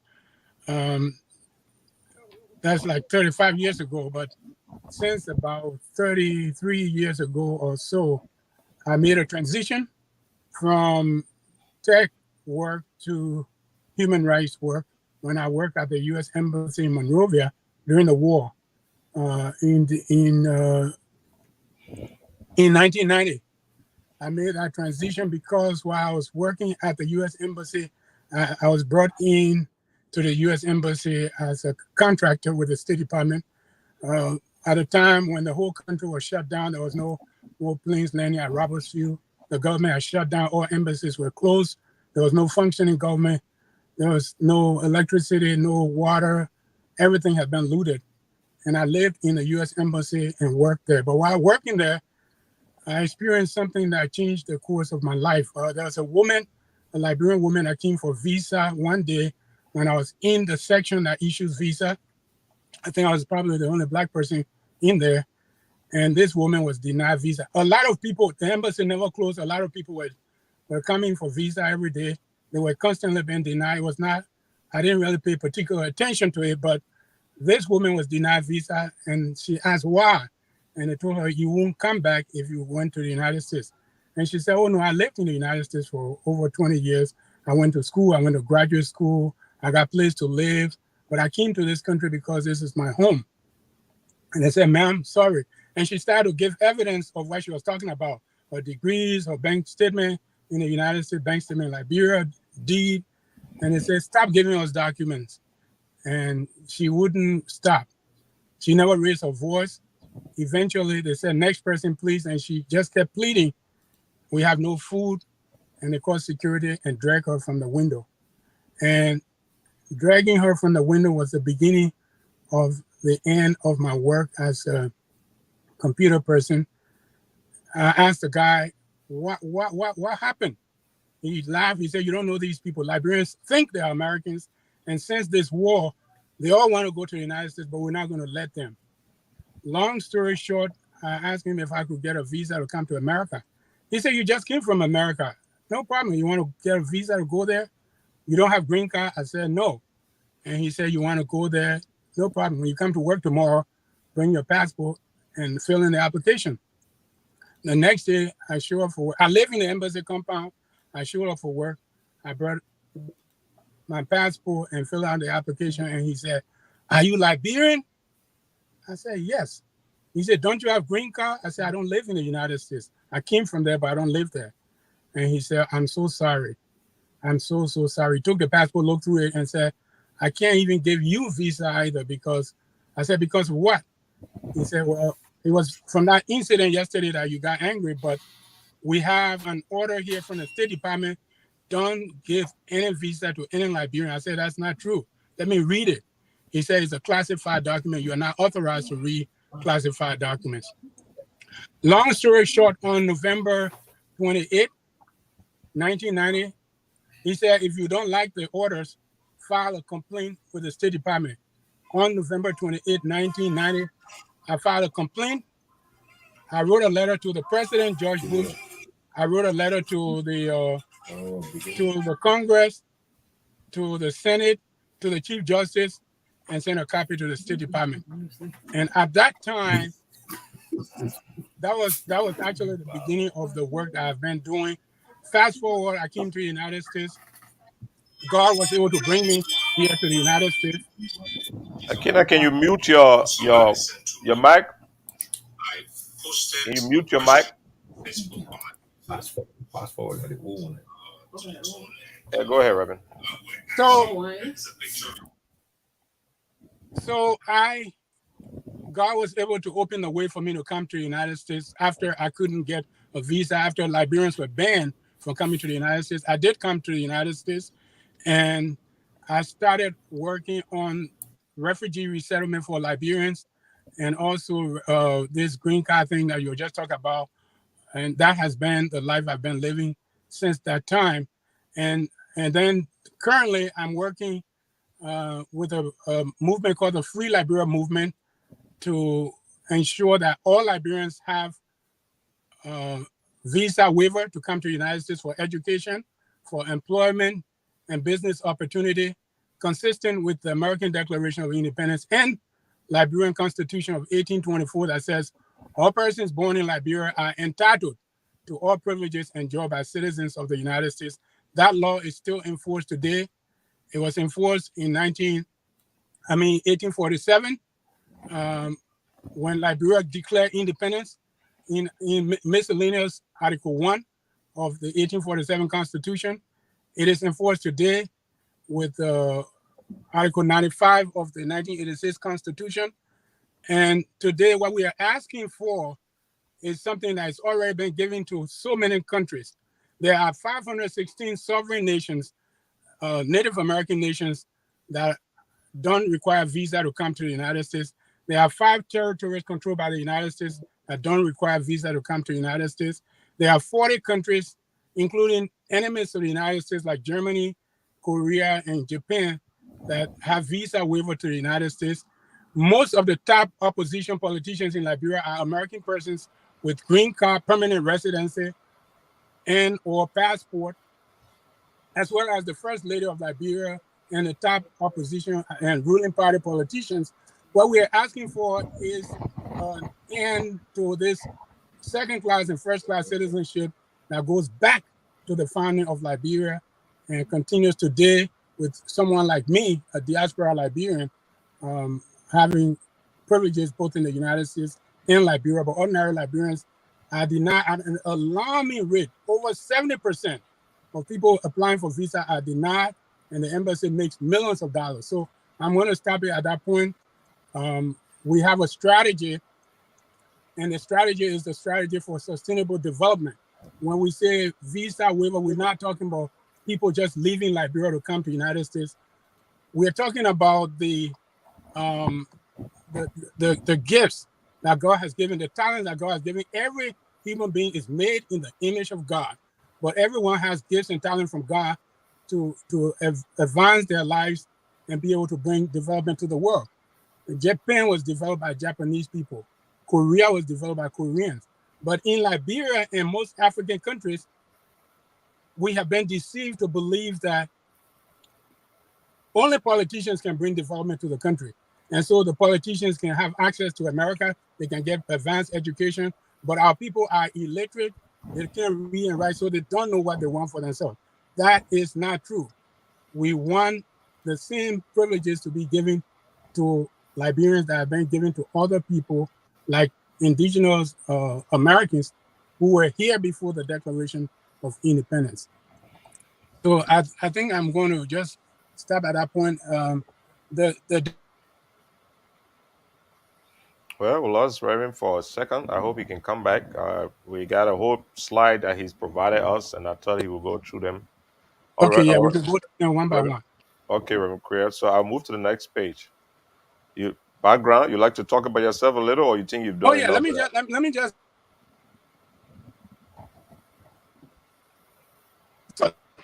self-sufficiency. The school that I graduated from, Isaiah Mission School, was not established by missionaries, not companies, not the government of Liberia. If we had waited for the government, I would never have been educated at all. My father over there, you see Reverend Mansi Kura, who didn't have a formal education, along with his friends, 8 friends, created the school after the government refused, the companies refused, and the missionaries refused. They created this Zia mission, and that's where we got our training. Primary education. Yeah, primary education and the idea of self-sufficiency. Let's see the next one. Okay, so this is the Honorable Benjamin Swan. Benjamin Swan is a retired representative from Massachusetts. He visited my village 3 times. And it was he who told me that all Liberians do not require visa to come to school, to work, or to do business in the United States. And I responded by telling him, hey, we are a sovereign, independent nation.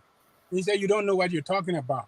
That was before I read the Constitution, before I read the precedent, before I read all of these legal things. He said Liberia was the first colony created by the United States of America. I didn't know that. I always thought Liberia was a free country that was never colonized by any country. I always was taught that Liberia was not colonized by any country, that free slaves created Liberia. He made me to understand after the research that, in fact, the American Colonization Society did not create Liberia. It was the United States government through 2 laws passed by the United States Congress using American taxes and the force of the United States Navy, the Africa Squadron. And he said what he had to do. So he is the father of the Free Liberia movement. He's recently retired, and he lives in Massachusetts, in Springfield. He has visited Liberia 3 times. He met with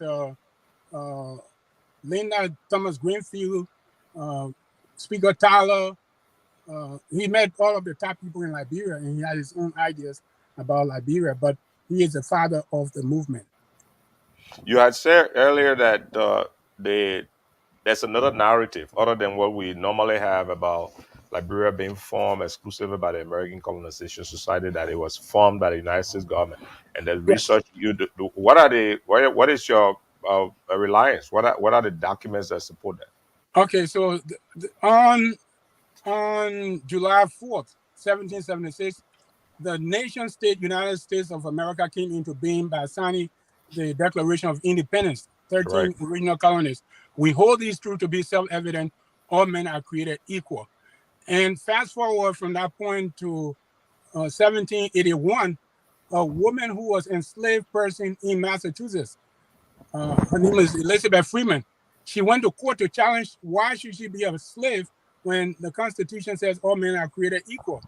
She won the case and she became free, and the slave master was paid her for her services. Elizabeth Freeman. The case is called Brown Bess versus Ashley. This is 1781. Now fast forward to March 26, 1790, James Monroe, a guy who started owning human beings since he was 16 years of age, became a member of Congress from Virginia. And he was one of those who helped to pass a law that only white people will be citizens of the United States, and the United States will be a nation of European immigrants. That law was passed and signed by George Washington, who himself was also a slave master. And then from that point, from 1790 moving forward, James Monroe and everyone else started looking for a way to remove all the free blacks who were citizens of the United States, like Elizabeth Freeman, to remove them from the United States because they posed a threat of slave revolt. That the more free blacks you have on the street, the slaves will revolt. And that's what James Monroe wanted to do when he became governor of Virginia. On March 3, 1819, he became president of the United States, and he took his slaves to the White House. He owned slaves throughout his life. He never freed anyone. Today, it's a disgrace. It's a shameful thing that an African nation, Liberia, will be honoring the memory of James Monroe, who was a brutal, ruthless slave master who never freed slaves at all in his life. But they had this narrative. James Monroe, he's been honored. Bourgeois Washington was another brutal slave master who never freed any slaves. We honor him as Bourgeois Ireland. John Marshall was the Chief Justice of the United States Supreme Court. He was also part of the racket. He is been honored Marshall City. So we have been through a lot from the beginning to the end. And the question I really want to ask the United States ambassador, this year he gave us a gift. He went on BBC to say corruption in Liberia is so systemic and it's over 200 years old. Now, if Liberia is 176 years old and the American Colonization Society was not incorporated until 1837, where did the corruption come from to infest Liberia to be so corrupt? It came from the original seed that was sown. It came from the blueprint of the slave master. And the blueprint says, we are creating this colony in Africa so that the slaves that remain in America will remain happy in slavery and will be faithful to their masters. Second annual report of the American Colonization Society. So we have been deceived for so long, and what is needed in Liberia is not a new leader. We do not need a new leader. We do not need a new fixer, because you cannot fix a dog. If a dog barks and you don't want a dog to bark, find something else. You cannot fix a dog. A dog was designed to bark. You cannot fix a bitterball tree. Bitterball seed will always germinate and grow into a bitterball tree and bear bitterball fruit. The corruption we get in Liberia comes from a blueprint from the slave masters that continues today under cover of secrecy, top secrecy by the United States government, including what I experienced at the embassy in Monrovia when I lived and worked there. There's a gentleman called Dr. Panjabi. He's Indian. He was born in Liberia. Today he serves as the head of Malaria Initiative for President Biden. Yeah, the PMI, right, correct. For President Biden. He was given visa to leave Liberia. He didn't have relatives here in the United States, but the order was allow all Lebanese, all Indians, get him out of Liberia, let all the black people remain there, and they're not going to get out of there. We have challenged a number of times. We challenged this in court to try to produce the document, and it has not happened yet. It will happen because I was told by Mr. Melhouse, the vice consul at that time, that this is a classified document and you are not authorized to read it. And I told him this is a violation of the law of the United States. The 14th Amendment called for equal protection. You cannot discriminate against Liberians because of the color of their skin or their nationality.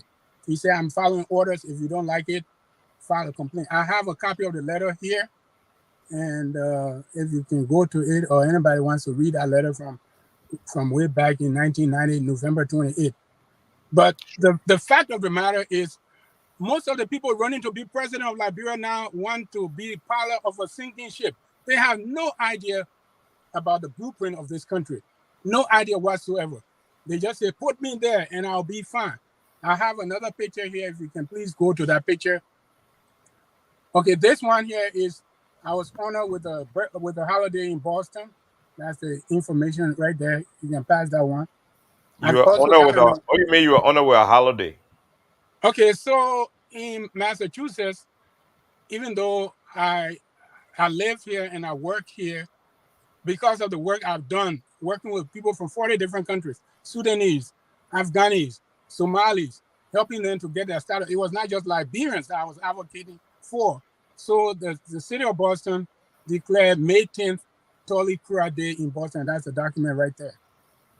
I also got an award from the Peace Corps National Association, the Massachusetts chapter of the National Lawyers Guild as well.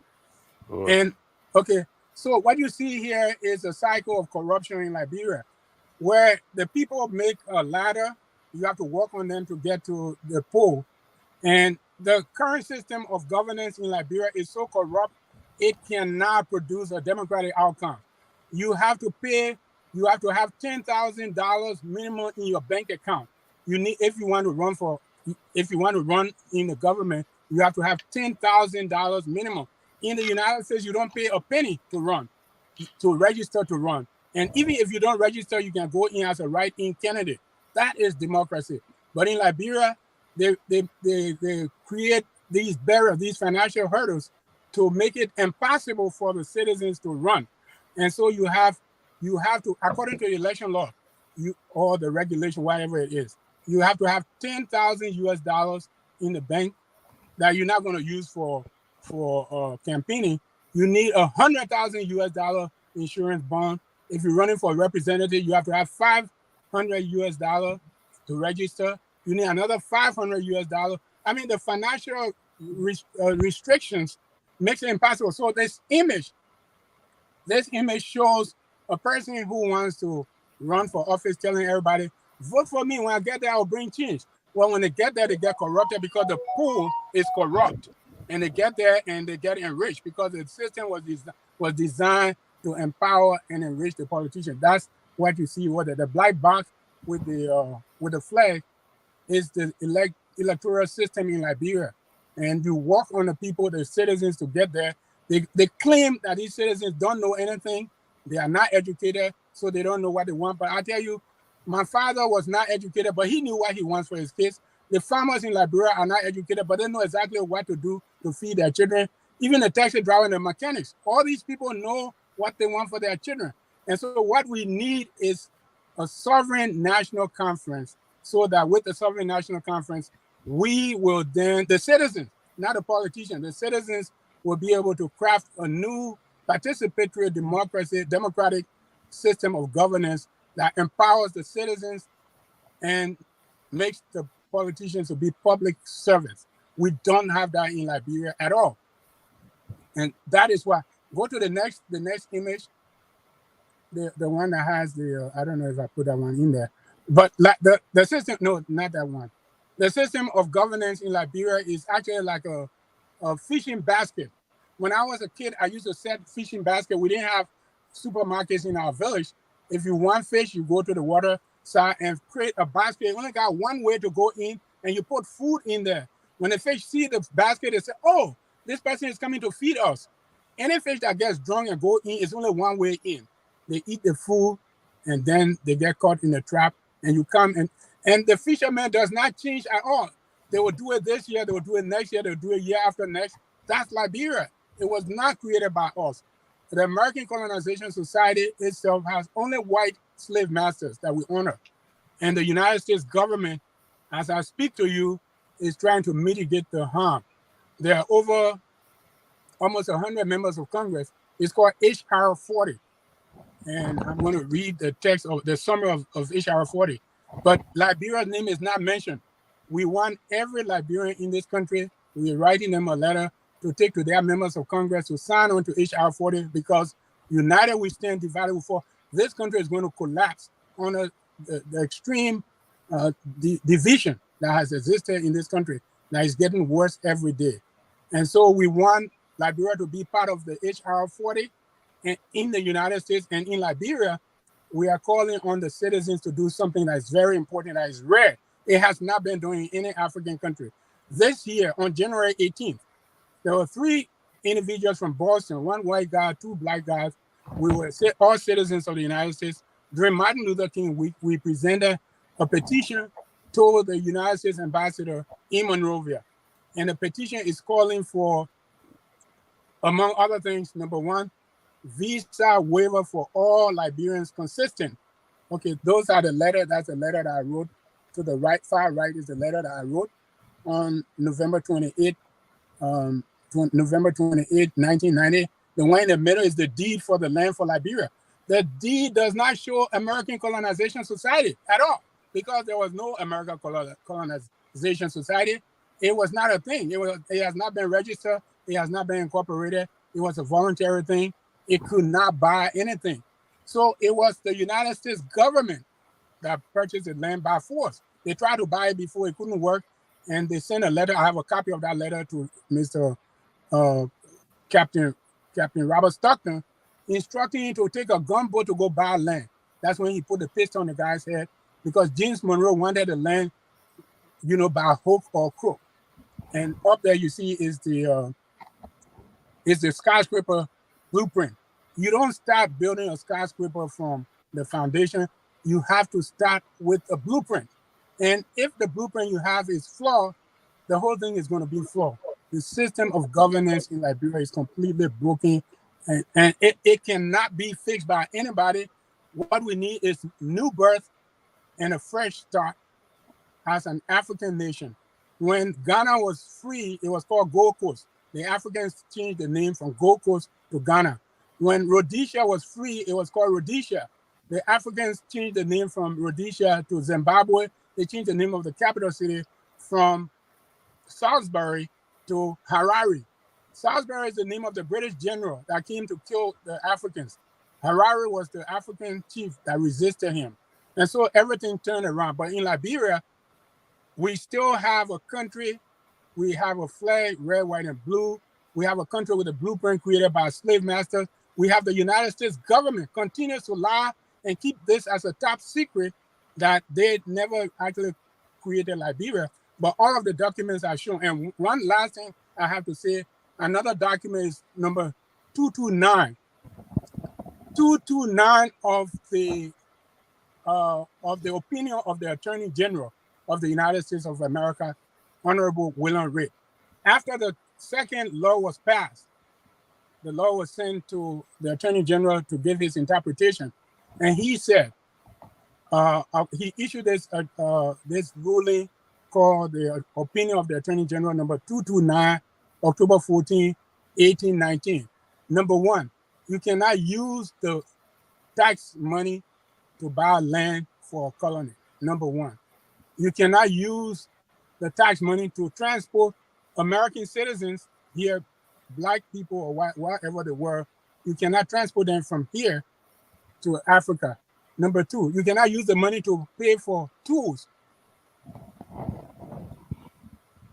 Well, we got a glitch. I hope Reverend Creel come back, but very soon I will give the opportunity to interchange. Go ahead, Reverend. We can't hear you.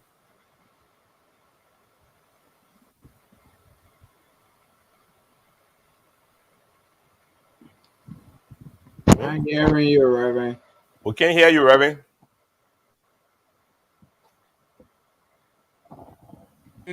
But the most important thing we're doing right now is we are calling on the citizens of Liberia, all of the voters. This system cannot be changed by the president. It cannot be changed by lawmakers. It can be changed by the voters. So we're asking the voter the question. God Almighty has endowed you with gifts and talents so that you can become potential engineers, scientists, inventors, etc. But without quality education, you're going to die and go in your grave without attaining your God-given potential. And so we are calling on them for themselves, for their children, for their grandchildren, to make a decision to take their ballots and put it in a pool. We are creating a virtual balloting system. This October, people starting from the 25th of July, the 25th of July is going to be declared, it's already been declared Economic Freedom Day, July 25, 12 o'clock midday. We're calling people to come to the U.S. Embassy to join us to get the response for the petition we presented there on the 18th of January. But what we are going to set up is a balloting system for change, not for the politician. These people need to vote for their children's education, their children's professions in the future. And by voting in this poll, these ballots, potential ballots, will be kept, and it's going to be the winning ballot for the 2023 election. Because the president of Liberia have his children living in the United States, they have property in the United States. The opposition have they have their children living in the United States. They have property in the United States. I myself have property in the United States too. And so I think that this dual citizenship, not dual citizenship, this two-class citizenship, first-class citizen and second-class citizen, created by the slave master in the beginning of the creation of Liberia, where the first 10 presidents of Liberia were American citizens who could come to America at any time, but the indigenous people were deprived of citizenship in 1847 for over 100 years. Today, the same thing happens. I'm sitting here, I have my kids going to school in Boston, but my neighbors in Zia don't have those same privileges. You cannot start a democratic country on a situation where you have two classes of citizenship. You cannot have a flawed process of election that has higher financial burdensome process to produce a democratic outcome. It has never happened before. And so we are calling on the citizens of Liberia to come together to bring an end to this. And it's going to culminate in a sovereign national conference where the citizens decide they want participatory democracy. Just because they elect a president or they elect the lawmaker does not mean that powers have been taken away from them. But that's the way it is. The people have to be the master, and the politicians have to be public servants. But the current system, nothing you can do but just to vote. You vote and you elect them and you hope they're going to do better. But the Bible tells us in Romans chapter 3, there is none righteous, no, not one. And in that situation, we need to have the people to vote for themselves, for their children, and that is what we are talking about right now. Okay, Toya, you don't mind? The panelists can either make comment or ask you clarification. Oh yeah, sure, please. On a few things. Yeah. So, guys, go ahead and shoot.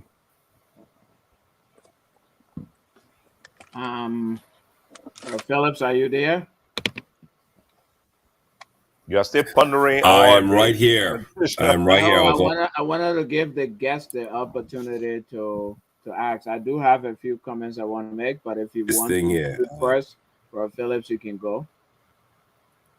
First, one quick question before Mr. Phillip, I'll come in. Is it true, if any of you can confirm that you totally who's involved in immigration issues, is it true that the nation of Sierra Leone has been granted a visa waiver to come to the United States for its citizens? No, not true. I have a statement from Sierra Leone yesterday. Not to my knowledge.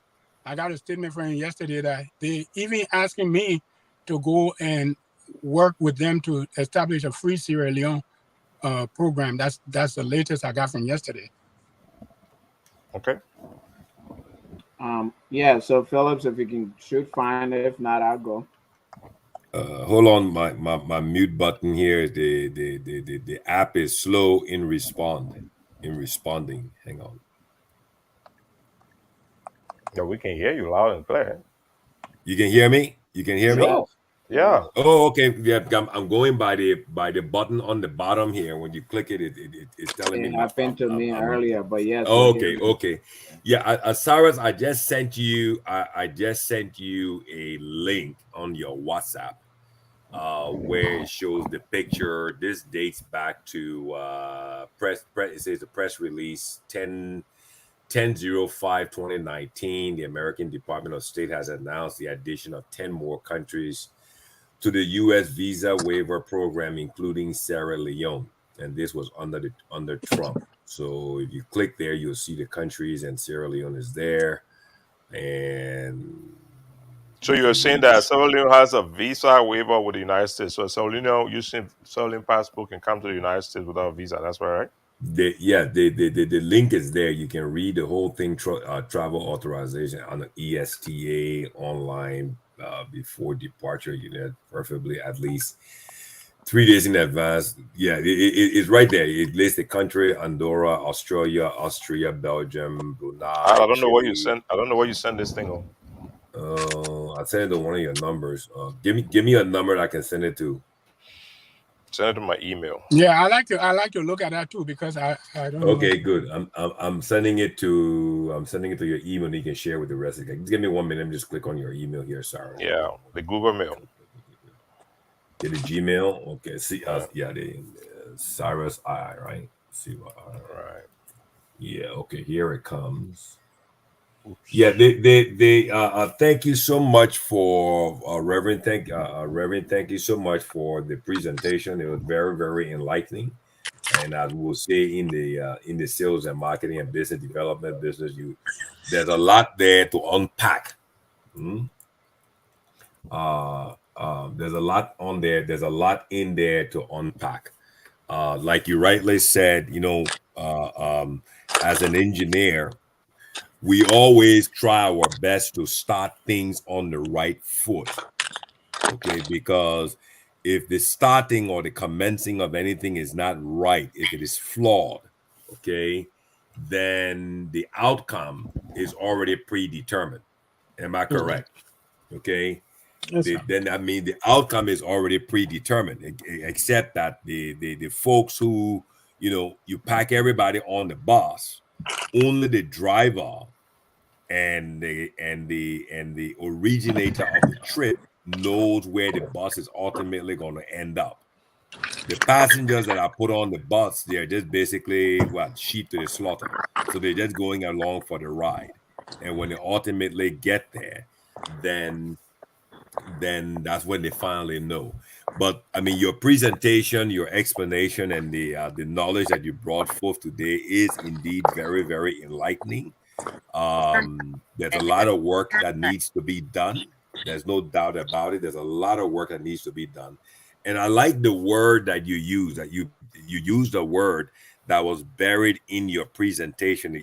And we all know that word today, right? Narrative. The narrative that was presented, that was organized, that was packaged and sold to the general public was not the same narrative that was given to the rest of the folks. So everybody just believes, everybody bought into the narrative that was packaged and presented. You get my point.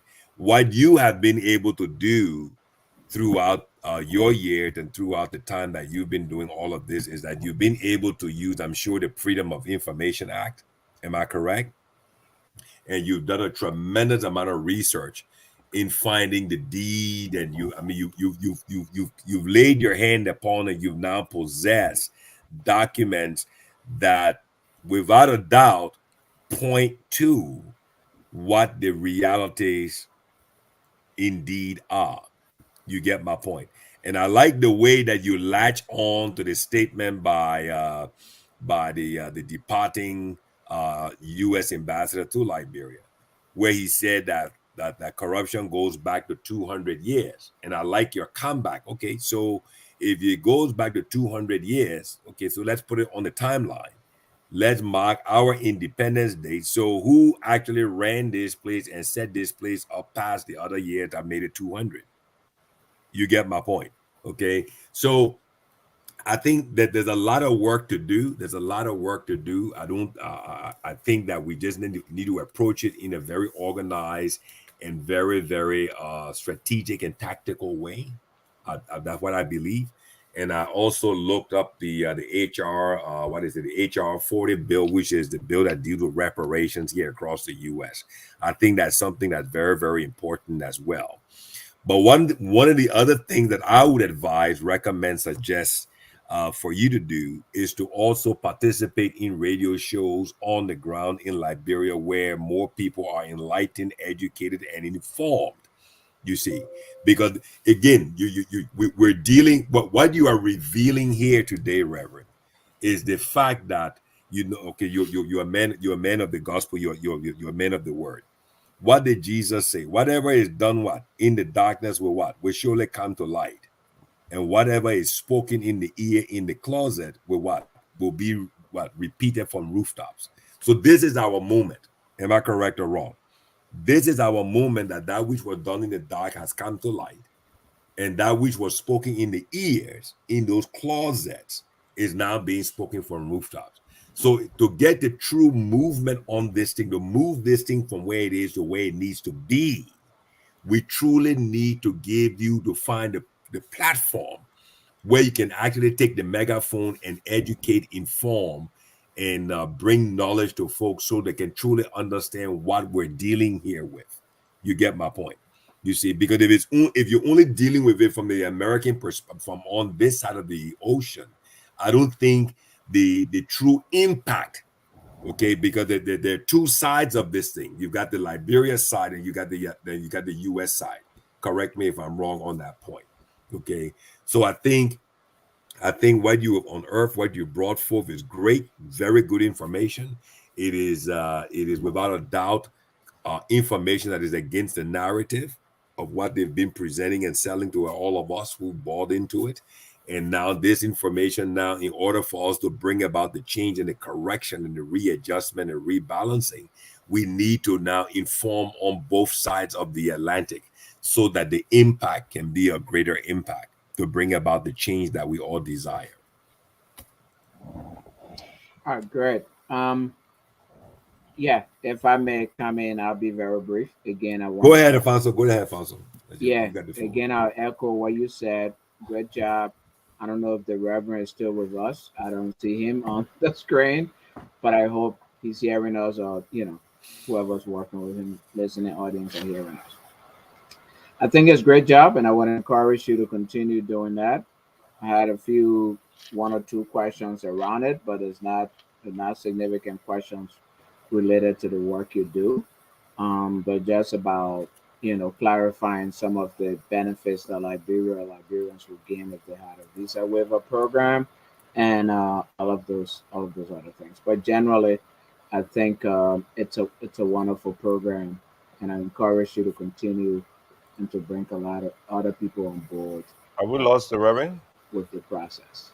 I believe we did, so that's why. I think we did lose him. I think we did lose him. I don't see him up on the Well, he will come back. He will come back shortly. In the meantime, let me project. I think the source of that story you were giving is this, Akina. It's a press release on October 5th, 2019. There's several 9 other countries included in the American visa waiver program. And so, as a matter of fact, there are already a list of countries, several countries that has visa waiver, especially the European countries, the key Asian countries, Japan. And this release of 2019 added 9 more countries. So those countries were, it said 9, several, and 9 added 10 countries. So there's Argentina, Uruguay, Sierra Leone, South Africa, Malaysia, Jamaica, Hong Kong, Seychelles, the Cayman Islands, and the Republic of Georgia. It doesn't look like 10 to me, but that's what comes out of the report. But that's to say that it's possible to get a. And I thought, while working at the U.S. Embassy, there was a Salvadoran girl in the account section who was coming to the States and was given visa in Liberia for a fairly long time. And I quite remember that. I think somebody told me that the Salvadorans were entitled to it, because normally if you're a foreigner in a West African country and you want a visa, they'll have you go back to your own country to apply for the visa, but they didn't do that in her case. I've sent a message to Reverend Prayer. I hope he's not getting difficulty coming in. There's one comment that the Reverend made that I think stands out to me. And it didn't originate from him. He said it originated from an official at the U.S. Embassy at the time that he worked there. And the statement is, "You Liberians think that we say Liberians think that they are Americans. They can get visa and go to Liberia, America, or whatever." I think that's a profound statement, and that stands out to me because I mean for several reasons. Liberians think they are Americans. That has impacted, or that we have some kind of relationship with America, and they will just come to our aid, and, whenever we need them and those kinds of things. And or the U.S. will tell us what to do, or they will solve our problems whenever we are in problem. I think that's a mentality that we also need to address in Liberia and begin to focus on what, as a sovereign country, we can really need to do to also stand on our own 2 feet. Okay, Alfonso, if you could give me just a second, we have a caller on my phone. I mean, let me run him through so we can hear you out. Then we'll continue. Okay. Sure. Samuel, can you hear me? Yes, I can hear you. Can y'all hear me? Can you guys hear Samuel? Yes. Yes. Go ahead. First of all, let me appreciate you guys for this wonderful agenda. Yeah, go ahead, Samuel. Thank you. Go ahead. Okay, let me appreciate you guys for this wonderful, opportunity here. Okay, good. Okay, let me appreciate you guys for this wonderful opportunity here and what you guys are doing to improve, the political, economic landscape of Liberians. This is a brilliant idea. I first wanted to contribute. The first, I think, was a guest, or he was a guest who was responding to the interview of Kumi, and he made some comments that really was not in place. I mean, but however, everybody has their opinion. If somebody's running for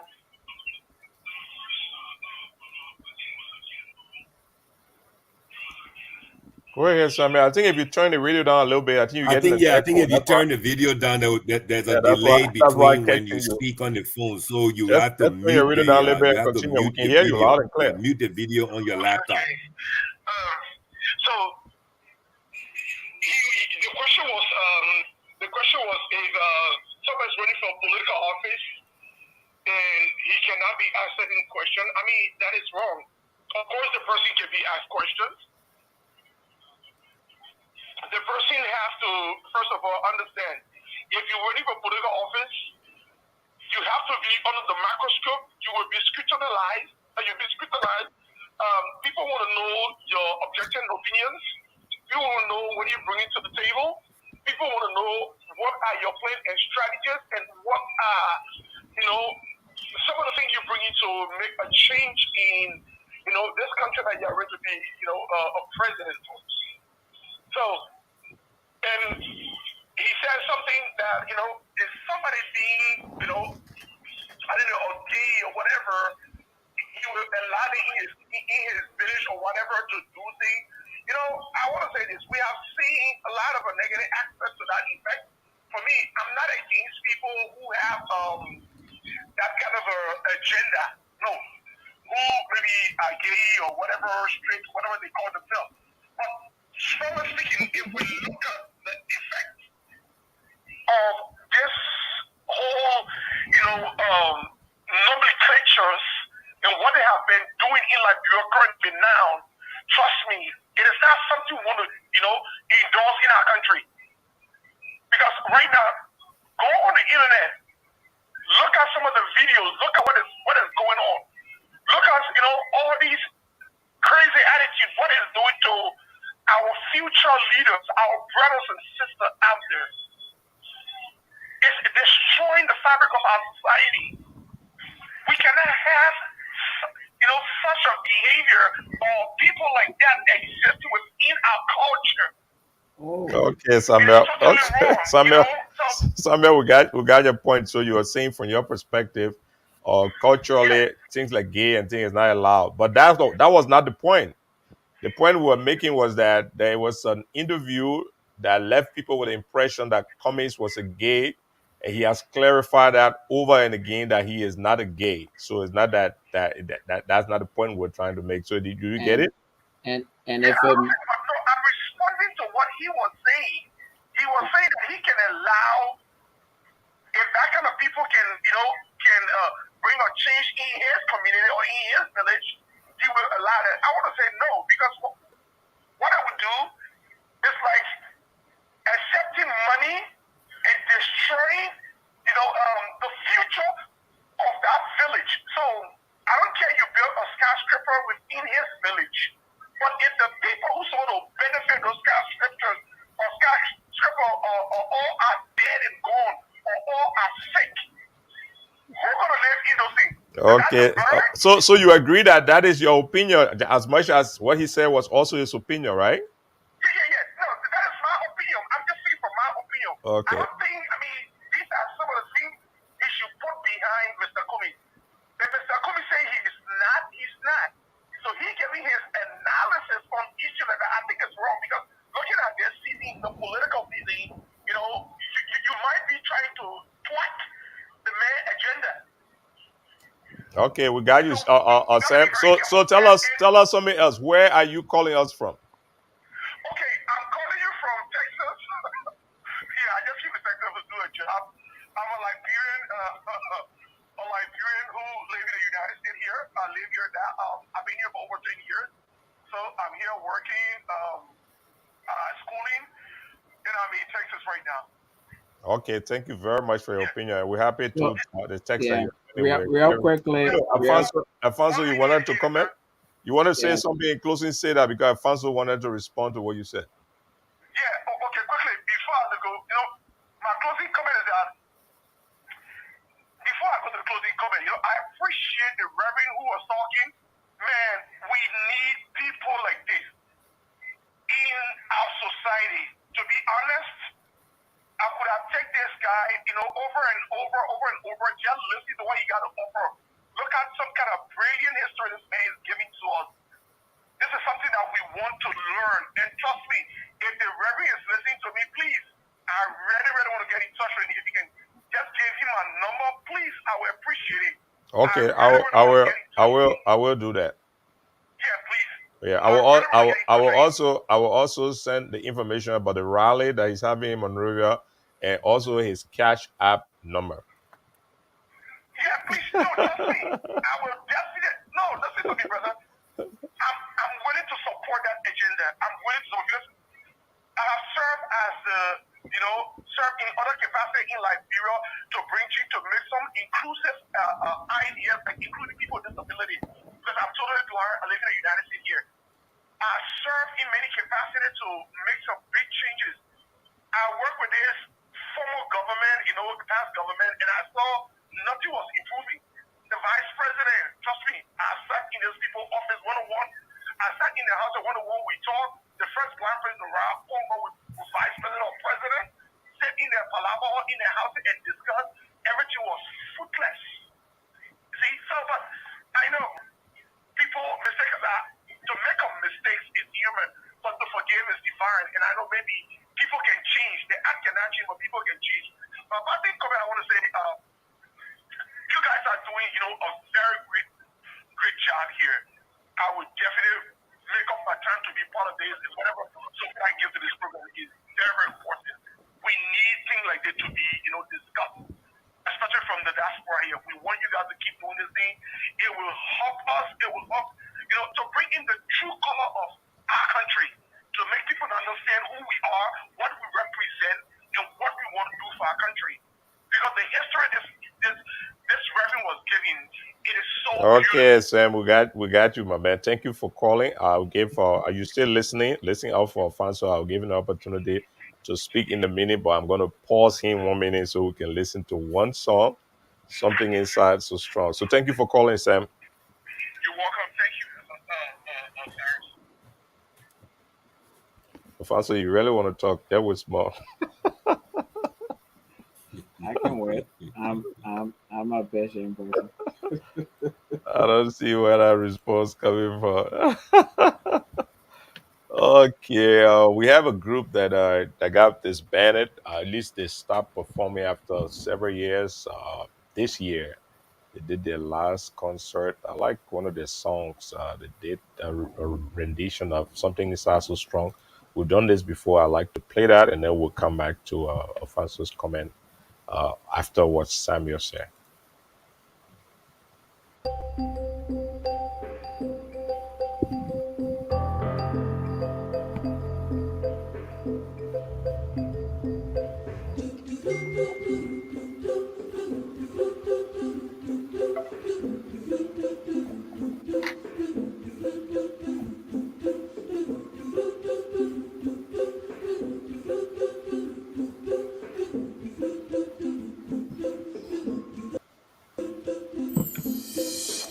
Higher you build your barriers, the taller I become. The further you take my rights away, the faster I will run. You can't deny me, you can't decide to turn your face away.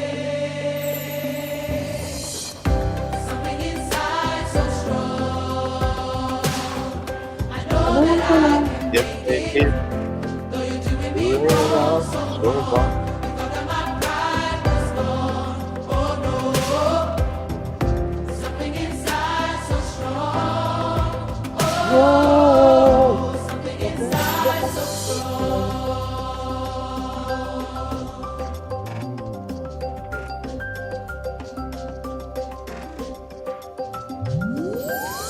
The more you refuse to hear my voice, the louder I will sing. I will sing, I will sing loud. You hide behind walls of Jericho. Your lights will come tumbling. Deny my praise. Deny. Oh, my light will shine so brightly it will blind you. Something inside so strong. Something inside. Though you're doing me wrong, you thought that my pride. Oh no, no, no, no. Something inside so strong. Oh, something inside so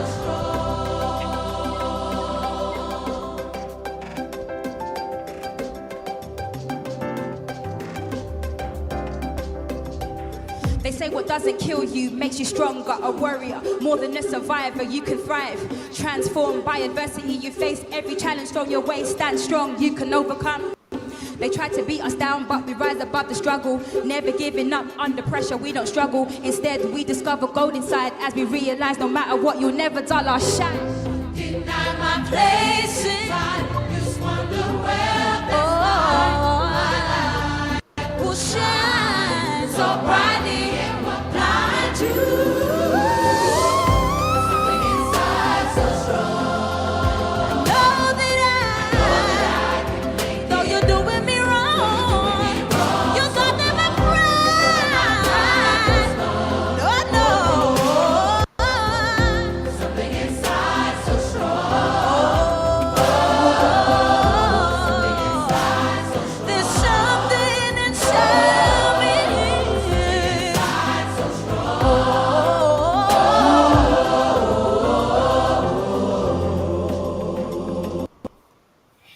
Yeah, the spiritual Something Inside So Strong. Alfonso? Yeah, that's moving and that's touching. But real quickly, in Go ahead, my response, man. yeah, my comment and Sam. what the caller said, Sam said. Sam said two key things that really concern me. He said we cannot have such a people exist in our culture. Strong words. It's very strong words. I don't know why he suggests we do to them, kill all of them or drive them out of our country. I don't know. Or does he think that they're coming from somewhere and coming into into our culture and into our country? He also said, "Gay, we don't want that type of agenda. We cannot endorse that agenda." He also thinks that somehow is an agenda. That also is scary because I don't see it as an agenda. I see it from a biological point of view. I also see it from a human rights point of view, not as an agenda that somehow let make all Liberians gay and whatever. And he talk about we don't what good is it when somebody who's gay comes and builds skyscraper in your village and then the people die, again assuming that being a gay kills you or gays come and kill people. Again, that's a concern that I think should be addressed. But as you said before, Sarah, the main point here is we were saying whether or not the statement Mr. Cummings made meant that he's gay. Yeah, correct. Yes. And my point was no, that statement didn't say that. It didn't suggest that. But two, whether he was gay or anybody is gay does not matter to me. That's your point. It shouldn't matter, right? It should not matter. What I want, what we expect of our political leaders is not for them to be reverends or imams or whoever. What we expect our political leaders is the policies that will lift us and that will, enable us to live our full lives as our constitution dictates, but also as our, God-given potentials dictate and require. That's my comment. But I think this whole idea that somehow there's an agenda or that people would die. We already have gays in Liberia. This is not a new phenomenon. What should we do now? Go around the country and collect all of them and kill them, or put them in a concentration camp and somehow try to, rehabilitate them? That to me is, I don't know. But I just want to make that clarification. Thank you very much. Akina, you have something to say on that? You're muted, kind of. You are muted. You're muted. You are still muted. Hang on. This thing. Am I back now? Now we can Yeah. hear Can you you. hear me now? Yeah. Can you hear me now? We can Yes. hear you loud and clear. Yeah, I will go back to my point. I will go back to my point that I said earlier, and I think people need to, those who are not experienced in coming onto public forums and speaking on these issues or speaking on any issue, whatever it may be, or speaking on whatever topic, guide your words carefully because words have power, words have meaning. And when you, like you just said, Alfonso, when you come on and make those type of pronouncements, they project a certain mindset that that whoever is using those words or conveying those type of ideas, you're introducing something into the mix.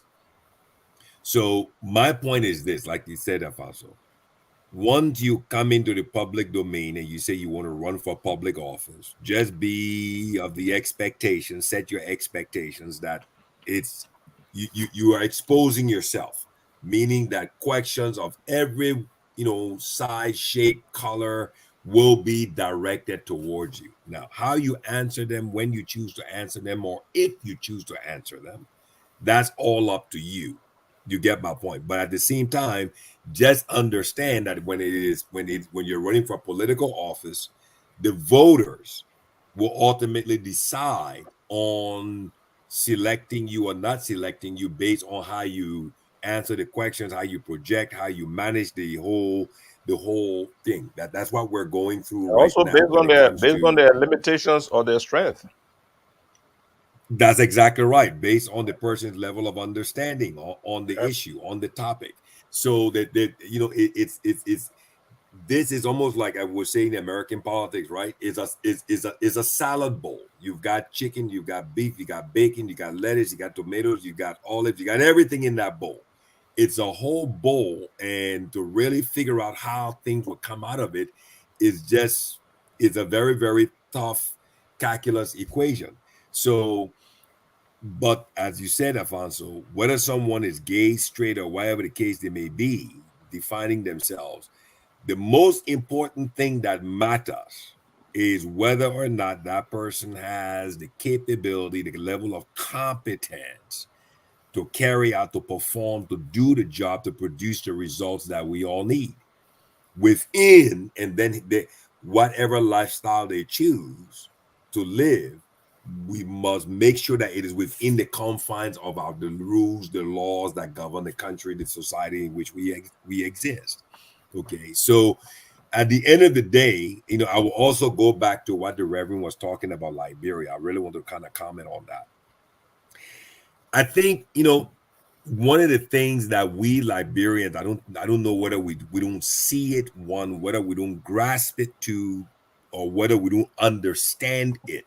Okay, we need to get our act together. We truly need to get our act together as a nation. But that what you mean? One of the favorite saying that Cyrus always talks about, when you and I were talking, you look in the ECOWAS region. For as old as we are, we played a very important role in the independence of a lot of West African nations, even nations outside of the ECOWAS region. So we need to really get our house in order. We really need to come of age. We need to understand that we have a lot to offer. We as a nation, as a people, we have a lot to offer. One of the greatest challenges for us right now, as we move into this election season and we're listening to all of these candidates, right, present their agenda, present their pillars, present their policies, whatever it is, we need to ask the hard questions. How are you going to address this specific issue that has a major impact on our society? How are you going to address education? How are you going to try to get Liberia from where we are to that level where, when a Liberian goes into an embassy of a Western nation, quote unquote, there's not a stigma that this man is trying to jump out of the frying pan or jump out of the fire and trying to run to another place. Absolutely. This is my point. This is my point. Yep. We got a long way on this that. This is though. my point, because I mean,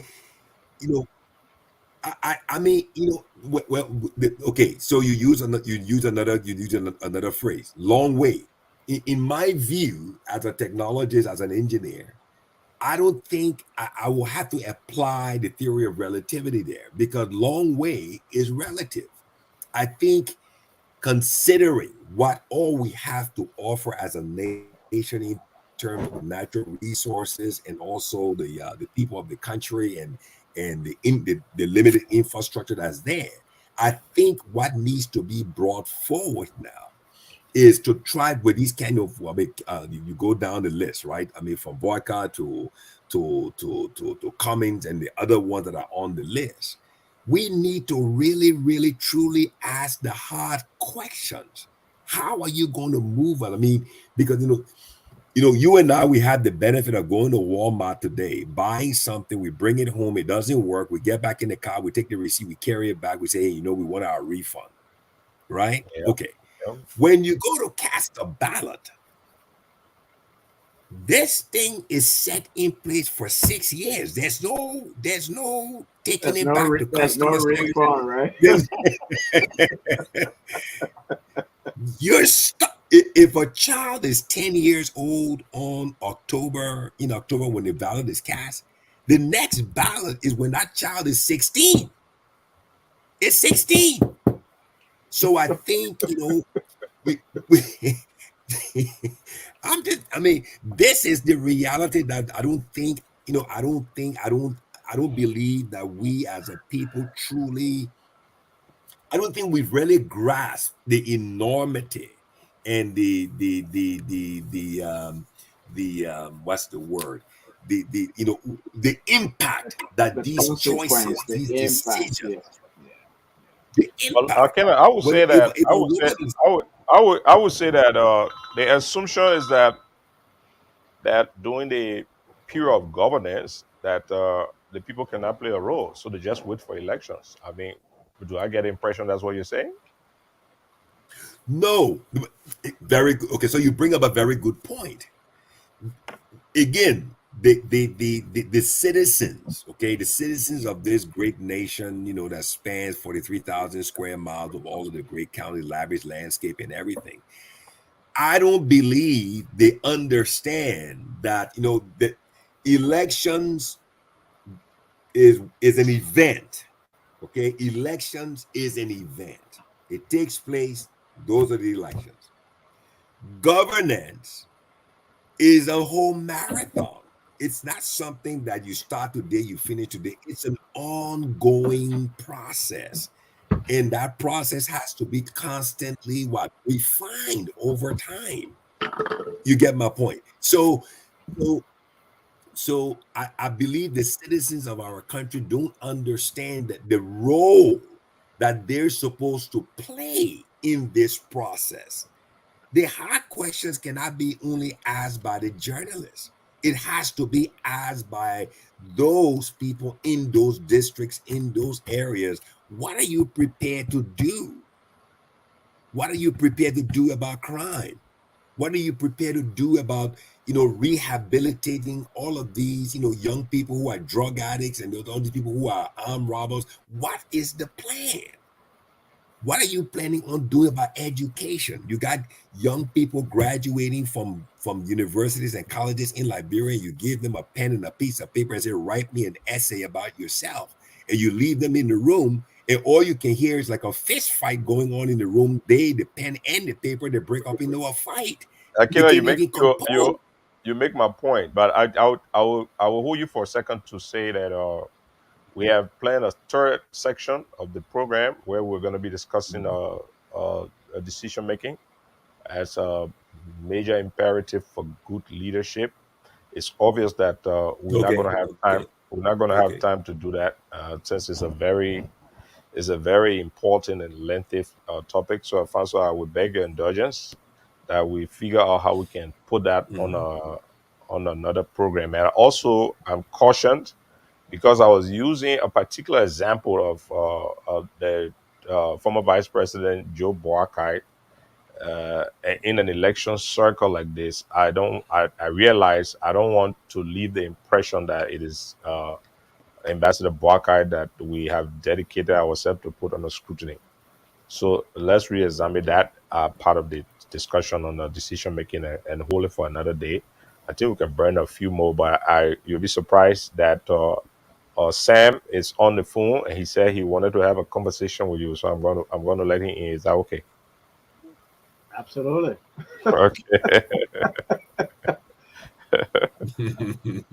Okay. Okay. Sam, are you there? Yes, I'm here. Okay, go ahead. The guys are listening. Okay, guys, I was constrained to call back in and make my stand.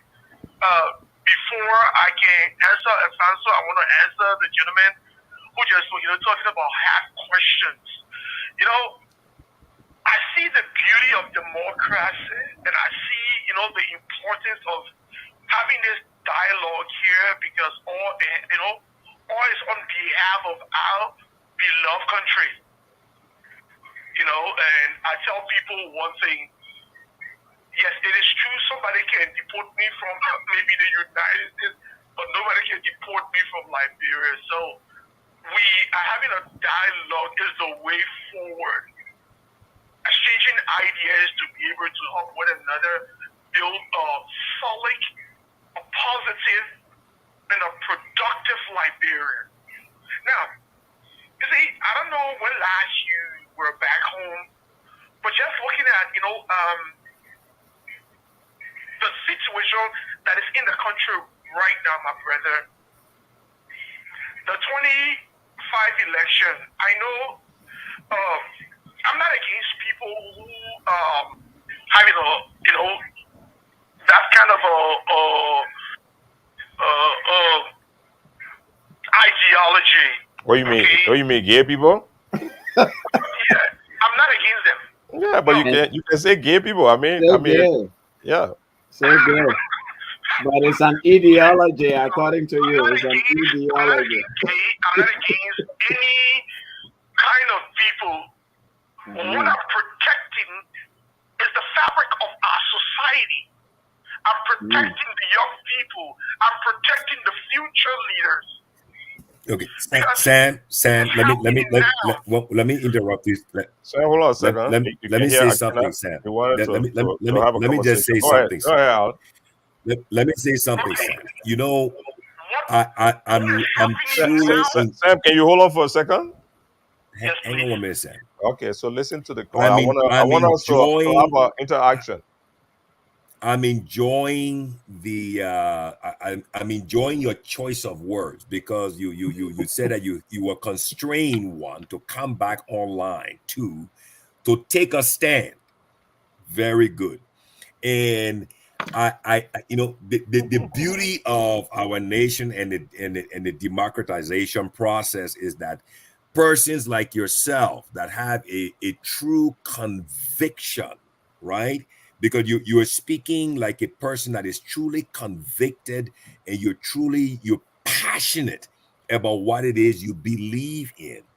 Then the question is, why don't you just run for an office that would take a position and have a set of policies that would drive these topics or drive these issues back in the Republic of Liberia to safeguard and protect the fabric, the moral fabric of the country?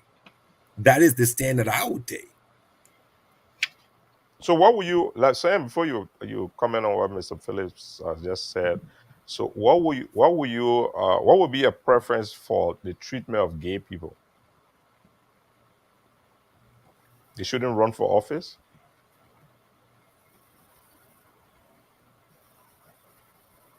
Sam, are you still there? Are you there, Sam? His line is still open. But anyway, Afonso, you had the flu earlier, right?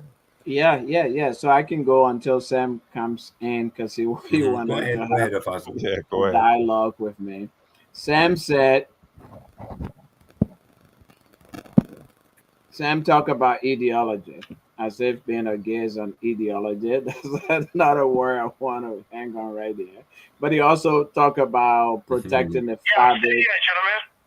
Okay. Yeah. Right. Okay. You want to continue your line of talk? Did you hear Mr. Phillips? Yeah, I want to listen to Afonso before I can cut you. Hold on, because yeah. Okay, Afonso, go ahead. All right. He talked about protecting the fabric of our society and protecting our young people. He also talked about refer to being gay as an ideology. Meaning it's something I just developed by a group of people to say this, I believe, let's go ahead and practice this. Firstly, let me begin with the concept, the idea that being a gay is an ideology. As I said before, and I'll say here, I think being a gay, number one, has a biological aspect to it. Just as there are people who are born, I don't know if using the word hermaphrodite is a good word, but just as people who are referred to as born as hermaphrodites, I believe there are people who are born with attraction to opposite or same sex. Just as Mr. Samuel Lambert is attracted to women as a man, I believe that men were attracted to men biologically, because biology makes mistakes. Just as we have people here who got, they're born with whatever diseases they have and they're in group homes and people take care of them, it's the same kind of way people are born certain ways. Therefore, we cannot ostracize those people or say they should not exist in society. And I don't think is it now a matter of choice? I don't think being a gay is totally a matter of choice. There are people who might choose to do it as a matter of choice, but I also believe that there's biology that attracts people to those things as well. There are women who see other women working and they just get attracted to them, and vice versa. Frankly, I'm not an expert in that area. I've worked in a few group homes before getting to where I am, so and I've read a few things, so I'm aware of that as well. There is a biology to it, but just look at what's happening around us, right? I had a cousin who's a woman. She got no breast. She talks like a man and she got beard and whatever. I've also seen people who are quote unquote hermaphrodites, meaning they have male and female genital organs, sexual Wow. organs. So what do we do with those people? So I believe there's biological aspect to that. In addition, of course, I also believe that there are some people who just choose to do it because of other things, whatever the case may be. The other thing is, I don't see how somebody doing whatever they do in their bedroom or whatever affects the fabric of a society or affects young people who don't want to do it or who don't want to engage in it. Where does this stop? So now we say no, we are opposed to people who are gay, therefore they can't run for they can't exist in this country because it would damage the country, and we cannot, as Samuel said, we cannot have them in our society. Tomorrow, what if a group of people get up and say Liberia is founded on Christian principle? We can't have Muslims here run for office. We cannot have Muslims in this society. Then what happens? Yeah, let's be careful. You're trying to expand. You're trying to expand the conversation in a Absolutely, absolutely. Because the point I'm trying to make is there's a slippery slope. That's a slippery slope. If That's you, exactly right. Samuel, can say, It's a slippery slope. Yep. yeah, if you, Samuel, can say we don't want gay people to exist in this country, what stops me from saying I don't want Muslims to exist in this country? What stops another person Now, from let saying? me make this clear, Mr. Smith. The point is, yeah, go ahead, make it clear. I'm not saying that we should kill them. I'm not saying we should ostracize them. I'm not saying we should get rid of them. I'm looking at the typical example within Liberia from 2007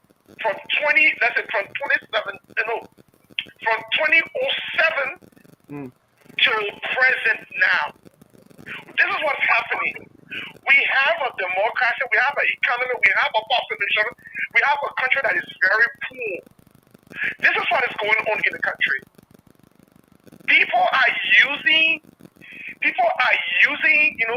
their social activity to,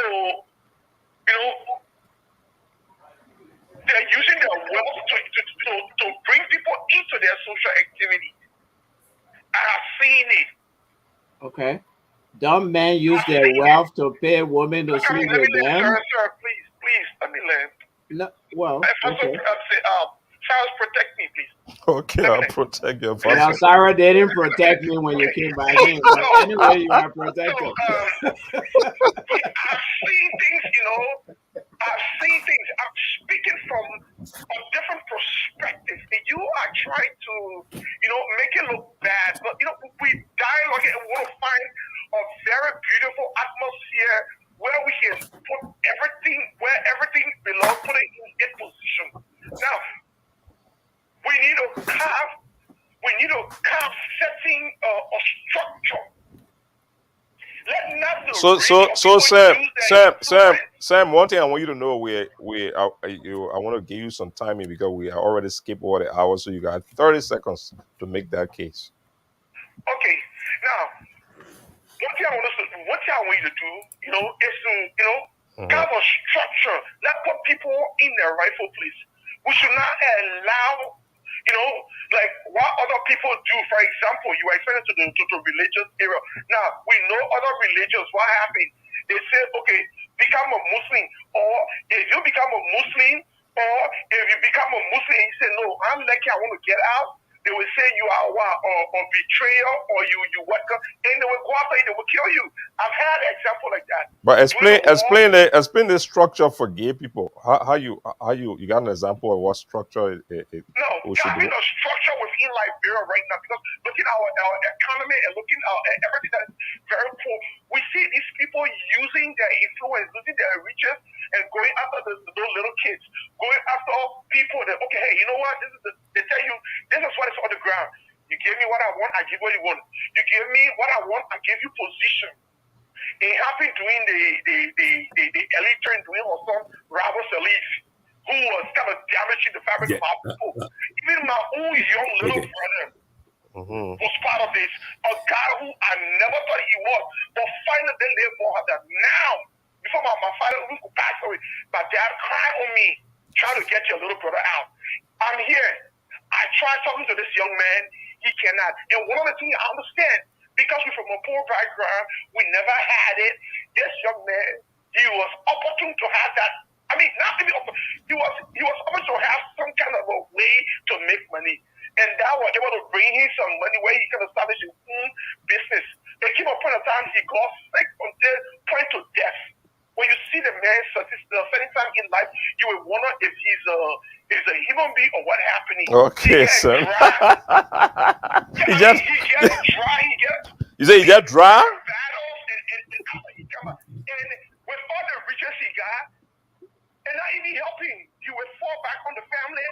I've been the oldest to say, hey, we cannot let this guy die. He made a mistake. We cannot leave him there. And I've seen a lot of young people who is in that thing. So, we're trying to protect this society. If these people can be there, let them be there. But they should not influence. They should not use that kind of a strategy or means to destroy us, because okay. Sam, okay, I got you. Your 30 second is out now. Let the guys chime in. And then thank you. Thank you very much for your contribution. Let me jump in here, Cyrus. Again, I go back to the point I made.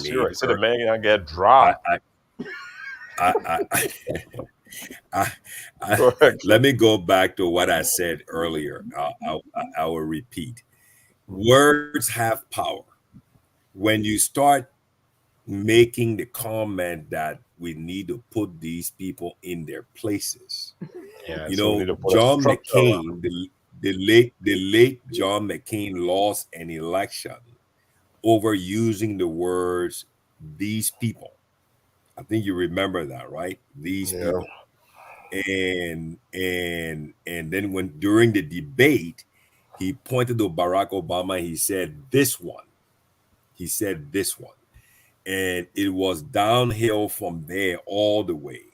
So words have power, and they project context, they project meaning, they project state of mind.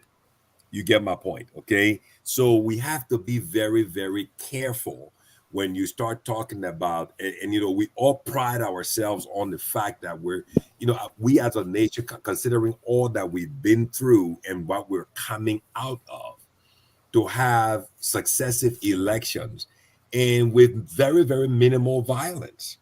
So the democratization process in our country, in my view, is going pretty well. We have our share of challenges, but again, I speak to the fact that our economic growth and the provision of jobs and opportunities in the country, maybe some people may not have a way of explaining it.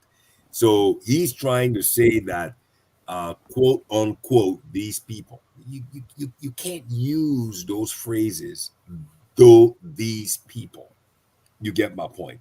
Then create a structure. So what are you planning on doing? Oh, so you're trying to now create a place to stick these people again? No. He's very passionate about it, For them. Okay, fine. And you see, again, that's another point. When you're very passionate, passion is very important. Drive is very important. Excitement is very important. But what makes it dangerous is what you are passionate about, is what you're driven about, is what you get what you are espousing. Because Liberia, we are a melting pot of so many people, and I like the way Afonso put it. Okay, so if you start with quote unquote these people, then the question now becomes who's next. So which group you're coming for now, that you're going to be passionate and real driven to come after, to put them in their own place or put them in some sort of a structure.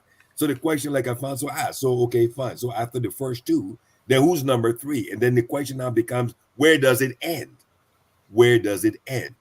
You see, and that's I will use Afonso's word, is a very, very slippery slope. So sometimes if you really don't understand, if you don't understand, we have a rule in sales and business development. If you get in a hole, the first thing is throw out the shovel and stop digging and start trying to find a way out of the hole. Don't continue digging yourself deeper in the hole. If you know you don't have the right understanding of a topic, then don't call in and put it on a public forum like this, because it exposes yourself. And then you run the risk now of putting yourself out there in that way, shape, and form. That's all I'm saying. Okay. Okay, but I hope you're not leaving the impression that somebody can ask that kind of question too, though. So I'm going to No, let that's not good. what I said. No, that's not what Thank I'm you saying. very No. much. No, we lost. Anybody We can lost. ask any question, but they just need to understand that when you're asking those type of questions, right? Like what we said from the beginning, you can ask But any think question twice. you want, but just think. Don't even think twice. Think several times after twice, okay? Because you're coming on a public forum, and if you don't have all your facts and your points together, then you leave yourself open to, I Yeah, you mean, leave yourself in the that's game. just the point. Yeah. Okay, so let me do this. We lost Reverend Kura in midstream. Mm-hmm. And, I don't know if he had concluded his thoughts. He may have, or maybe he did not. But he said some things that were important, and he set some timelines to activities. So if you're interested in following up with it, this is two of his website, young-africa.org. That's one. Then youngliberia.org. The other is his email, HARLAN @gmail.com. And that's his phone number, 857-249-9983. Like I said earlier, we will hold on to the what should have been the third in our segment of discussions for another edition of the program. But I would like to pass on to Alfonso. I know he want to chime in on some of the things we said, but also to give us a larger insight on what can we take, what can we learn as a people from this set of discussion and the perceptions that we've gathered so far, especially including some of the position and claims that Sam put up just shortly. Yeah, thank you. I mean, I empathize with Sam because he believes that he's personally impacted by this foreign ideology, as he described it, an ideology. Um, Talking about his younger brother being taken away or whatever. But I'm a human rights activist. That's been my life too. And I know that every human being created or who was born has a right to choose a path for themselves. If his younger brother thought that it was whether he chose it as an ideology or whether he already had those tendencies and he just gravitated towards that, that's his younger brother's decision and choice, not his. Especially when the younger brother becomes an adult, he or she should be able to make his or own decisions in life. That's how freedom works, that's how democracy works, and that's how it should be. But a few things. Again, I talk about slippery slope, and he said I was going into, and I'm happy that I cannot really nail it on the head. So I don't have a lot to say. But let's take for instance, let's practicalize this whole thing. One of the arguments by Prince Johnson people for killing Tecumseh Roberts is that he was gay and he was going to spoil his boys and his whatever, who were fighting. Maybe according to Sam, that's justified because this man is damaging the fabric of society. He's spoiling our young people. Again, to what extent? I mean, I'm not saying Sam is saying we should kill people, but other people might take it to that extent and saying, "Oh, he's spoiling my community. He's spoiling my village. He's spoiling my people. Let me get rid of him." Where do we put them? What do we do with them? Sam talked about put them in a structure. I don't know what that structure exactly means.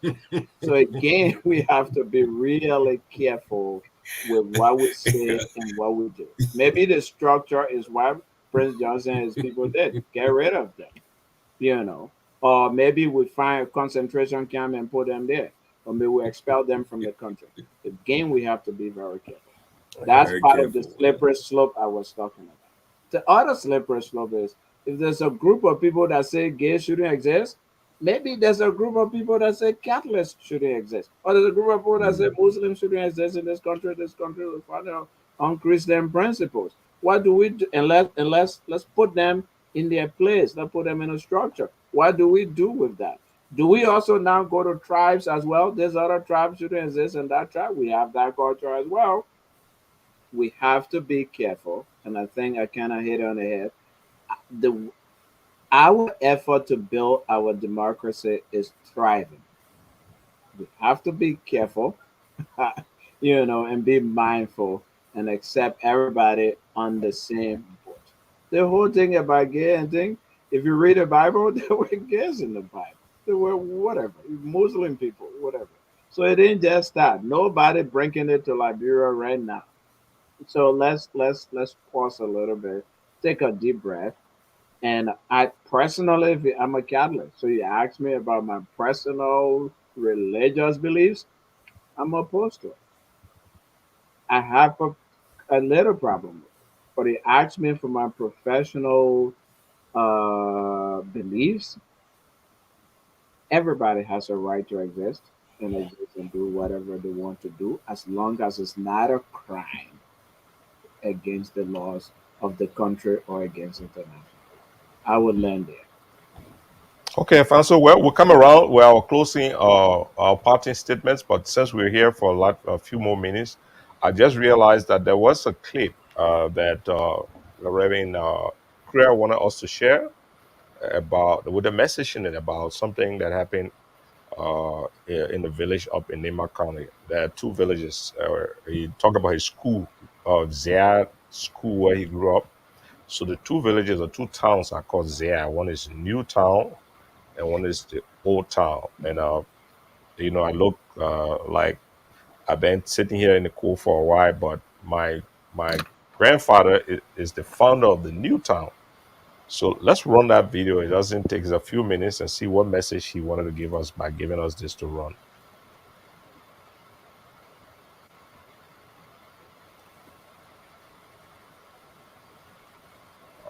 I think we got it.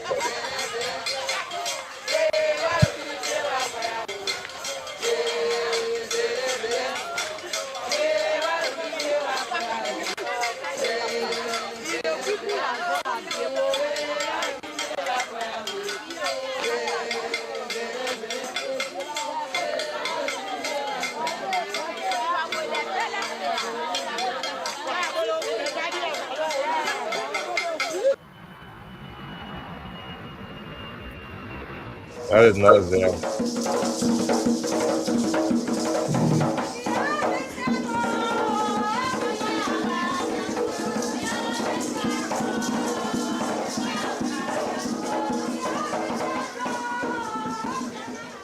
Thank you for your grand, lovingly welcome. It seemed to be frozen, Cyrus. It's running. Oh, not yet. It's running on my side. Oh, really? Can you see the clip, Akina? I can see Representative Ben Swan at Robertsfield. All right, I think it's the representative's visit to Liberia. Oh, I don't see it, but that's fine. No, you should go in and out, Alfonso. By what you have done this evening. It's a surprise. You bring me to tears of joy and happiness. So thank you. Thank you.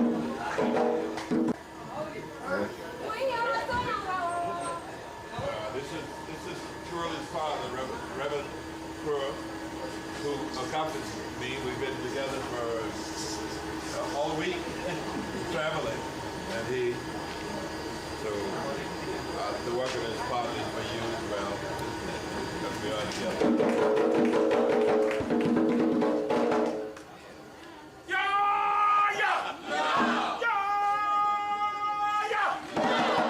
What's the matter with everybody?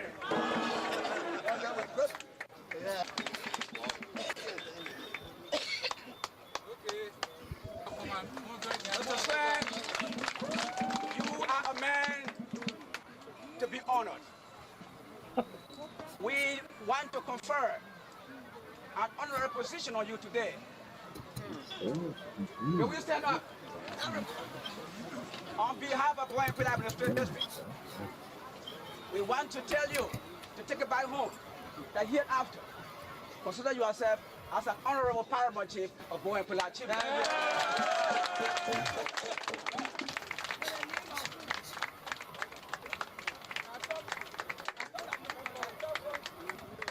Your name is Honorable Paramount Chief Musa.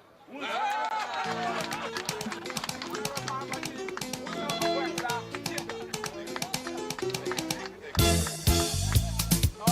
last thing I want to say is that I don't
We're up today. To Algeria, from Kaduna to Botswana, from Zambia to Gambia. I say from Liberia to Somalia, from Togo to Congo, from Ikorodu to Ojodu, from Iyanopata to Bagada. Jesus is believed. In Africa, Jesus is being lifted. Hey, in Africa, he's drawing men and women to himself. He's working signs and wonders in I will not get it on there.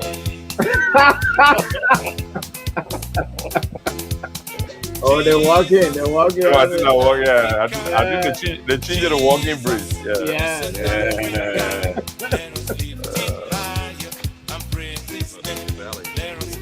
Why he doing? He's flapping, he's rapping. The honorable Pastor Hell or whatever, man. Yeah, he did. Lift him higher. Come together, church. The road is discontinued right over there because of that bridge. Yeah. Yeah, the guy come and go through the water. Wow.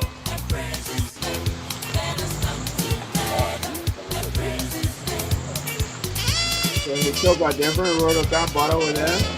Yeah.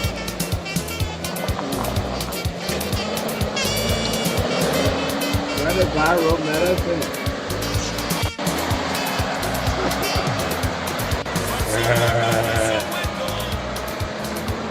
That Reverend Kriya, is that right?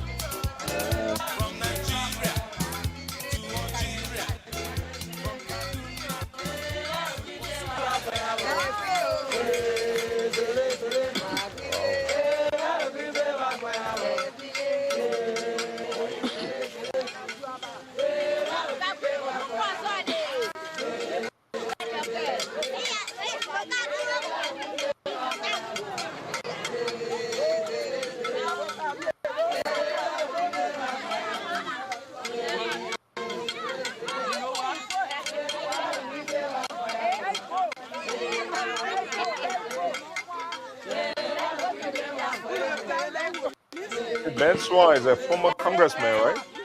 Yeah.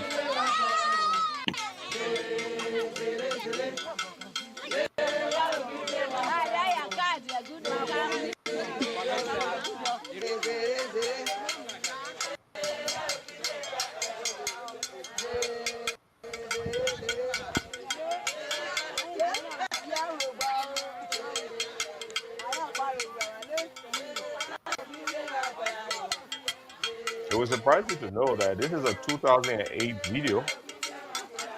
but that not much that may have changed in that remote era to today. Yeah, yeah. Well, Yeah, and yeah, you see, exactly. and you Not. see, Thank you. Go ahead. Go you ahead. see, I think to some degree, I think Sam, in his own way, was trying to allude to the fact that the poor state of the economy, the lack of jobs and opportunities, were leading people or driving people to those type of things. But his way of explaining it and stuff like that was a little bit challenging. And so you see in this video here, this place, the people there, I mean, given so many natural resources below their feet, Yeah. but those who have been entrusted with having the responsibility of being their senators, their representatives in the districts and things like that, and ultimately their president, basically just didn't make the proper investment, there to uplift the economic strata of the people there and the quality of life of the people there. Absolutely. Absolutely. Actually, Cyrus, to respond to your question, I just looked him up. He's a former state legislator in the Massachusetts House of Representatives. A state legislator. Yeah, in Massachusetts House, so not in Congress. Yeah. Wow.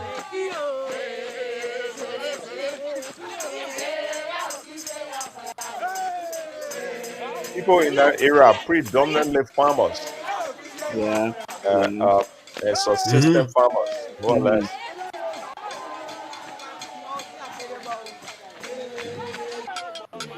That is tragic for our people. It's what it is.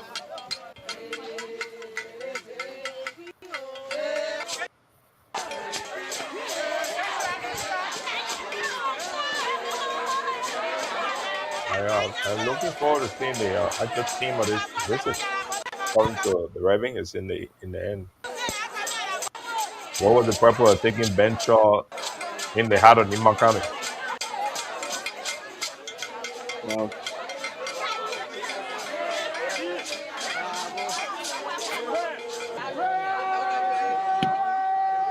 Like over there, they got procedures, so you can't just do anything. mm. Oh, you cross the line, like they will pay you a devil bush.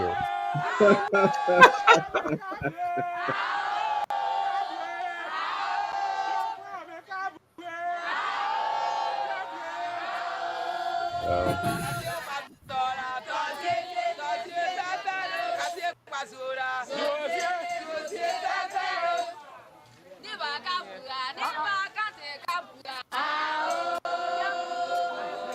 each process.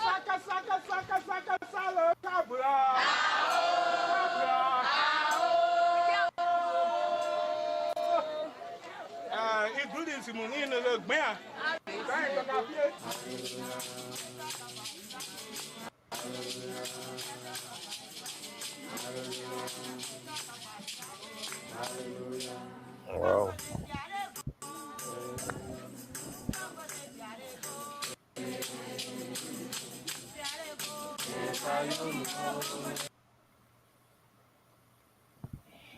Well, that's basically it. I think they was trying to show the Yep. visit and Yep. Yep. some of the things that they did down there. Little as it is, these efforts add up if they don't create awareness, even at the least. But these are things that the government, our perception is that government could do. But community initiative also probably is a major element in development. Also, Absolutely. But Absolutely. Sorry. that was what I was saying earlier. Elections are events, right? The elections takes place tomorrow. It takes place, July 31st, whatever the case is. But then you've got a long, 5 or 6 years of governance and other things that need to be done within those districts, counties across the country that is supposed to stimulate economic growth and move people from where you met them to a whole new level of upliftment. Now, the representative, the senator, whatever the case is supposed to now have an understanding or an idea as to how to pull what resources. Now, resources are not just financial resources, but most importantly, your human resources. I mean, you and I, the three of us, we reside in this country. I was just talking to someone last week that every county in Liberia has a diaspora organization in this country. From Maryland County to Grand Cape Mount to Lofa to Bapolu to Rewaji, every county in Liberia has a diaspora county organization in this country. Okay, take it to another level. Almost every tribe in Liberia has its own diaspora organization here. There's a Crew Association. There's a Gio Association. There's a Kisi Association. I mean, and the list goes on. So you, the representative, you, the senator, you're supposed to pool on these resources and see how the know-how, the intelligence, the experience, and all of that can be brought into the district to help to stimulate growth and economic empowerment, so forth and so on. So, if you're not willing to carry the burden and take the folks across, from one side to the other side, then you putting yourself in the race to do it leaves you exposed to all the challenges and all the questions. And I think that's why elections are all about. Can this person get us from this side to the next side? Can this person take us from this level to the next level? Does this person have the know-how, the expertise, the competence, and the connection to the capability to move us from where we are to the next level? Can he help us to drive, to get us to where we need to be? I think those are the hard questions. We need to ask, these candidates and the representatives of these different candidates and parties. I mean, specific. We cannot be vague, because we must agree that, I mean, we our nation and its people, we stand in a place, in a time now where all of the countries that borders us, they're moving in an upwardly mobile direction. We're the ones who are stagnant. The other guys are moving. When you're standing on the side of the road, you can always see the car move very fast. Why? Because you were stationary and the car was moving. But when okay, that's the reason why the car went fast, because you were stationary and the car was moving. But when the both of you guys are in two different cars and you're on the interstate, you can look at the other guy. You're going 80 miles an hour, the other guy's going 85, and you can see that the car moving slowly, going past you, but both of you guys are still moving. You get my point. And this is the challenge that we face. We Cyrus, you guys in this media, you bring us on as pundits and talking heads. We must ask these people not vague questions. We must hold their feet to the fire, because 2 months, 9 months, 12 months from now, we may be going home as tourists or whatever the case is, and the lack of their understanding to bring to bear the policies and programs to address the issues and the concerns and the topics, we may fall victim to either crime, God forbid, either crime, or we might be ill there, and the lack of their policy on the medical side may find ourselves in the hospital where they don't have any doctors, and maybe the generator that runs the hospital doesn't have enough fuel because the guys sold the fuel because they didn't get paid. You see, so we cannot take our role in this to any small measure. Nope. We've got to ask, the candidates, hey, I don't want vagueness. I need to know. Don't tell me you've got a policy advisor. Well, then tell us you will be back to us in 2 minutes, and then call your policy advisor. Let him come over here. Yes. Let him call in and explain out loud. Okay, what are you going to do about, national security? You got, drugs coming into the country through the airports and through the seaports and unrecognized and managed and controlled border points. And they're destroying the children, the young people, which is one of the most vital natural resources we have, our youth. Yep. You pass a law in the parliament, all well and good. There's so many more laws on the book. Okay, so you just added one more. But where's the enforcement side? Where's the enforcement side? Yep. Where's the enforcement side? So you talk about applying all the right technology. That's all well and good. But where's the power to make the technology work? Where's the power to make the technology work? You know, I mean, so all of these things, they're so connected. And if we just ask these guys, you know, a little league question where they can then run up and kick a ball and run to the base, we're giving them a free pass. Yeah. We're giving them a free pass. We need to be hard on these people. Yep.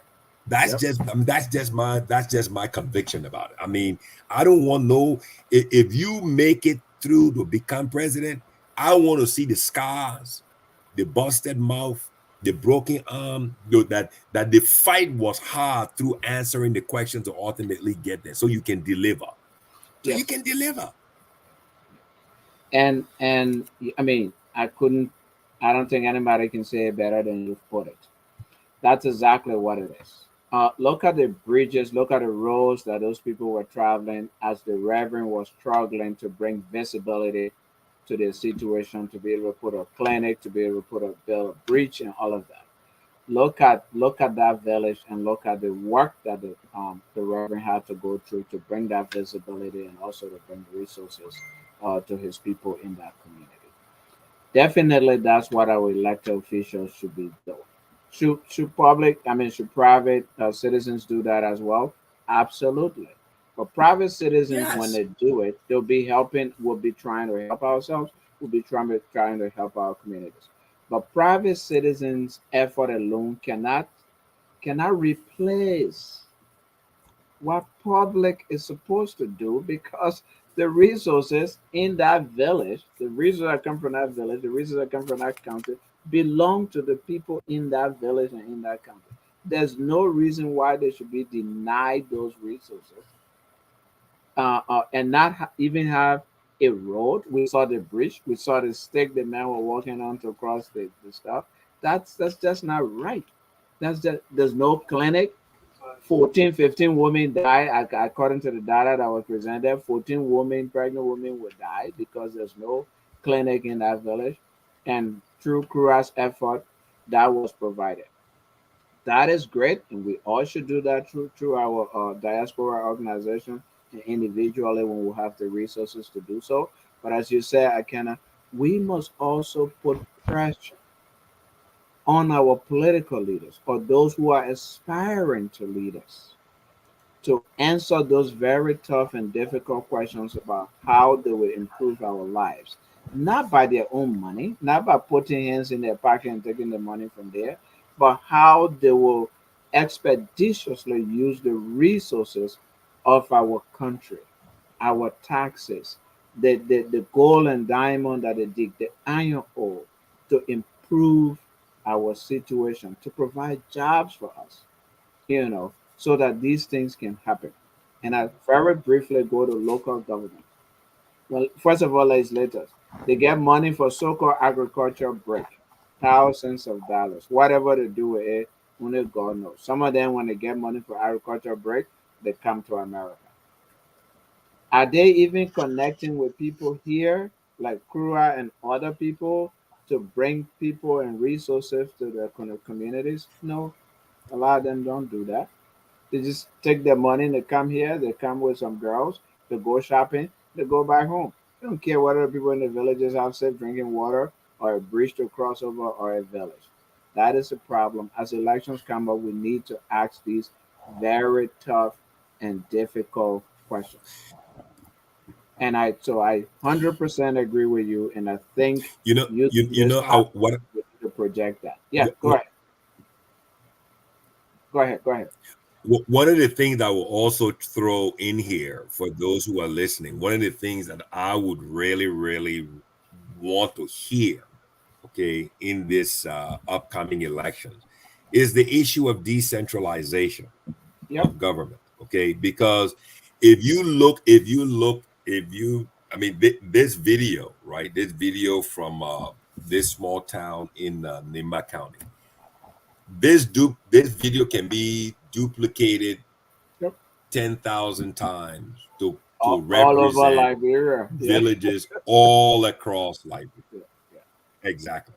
So I strongly believe that the candidate, any one of these candidates who's able to effectively articulate a decentralization policy and to truly have a way forward in executing it across the counties, where bringing government closer to the people and then having the various ministries in whatever capacity properly represented in those counties, so that there's a very famous saying in US elections. It says all elections are local.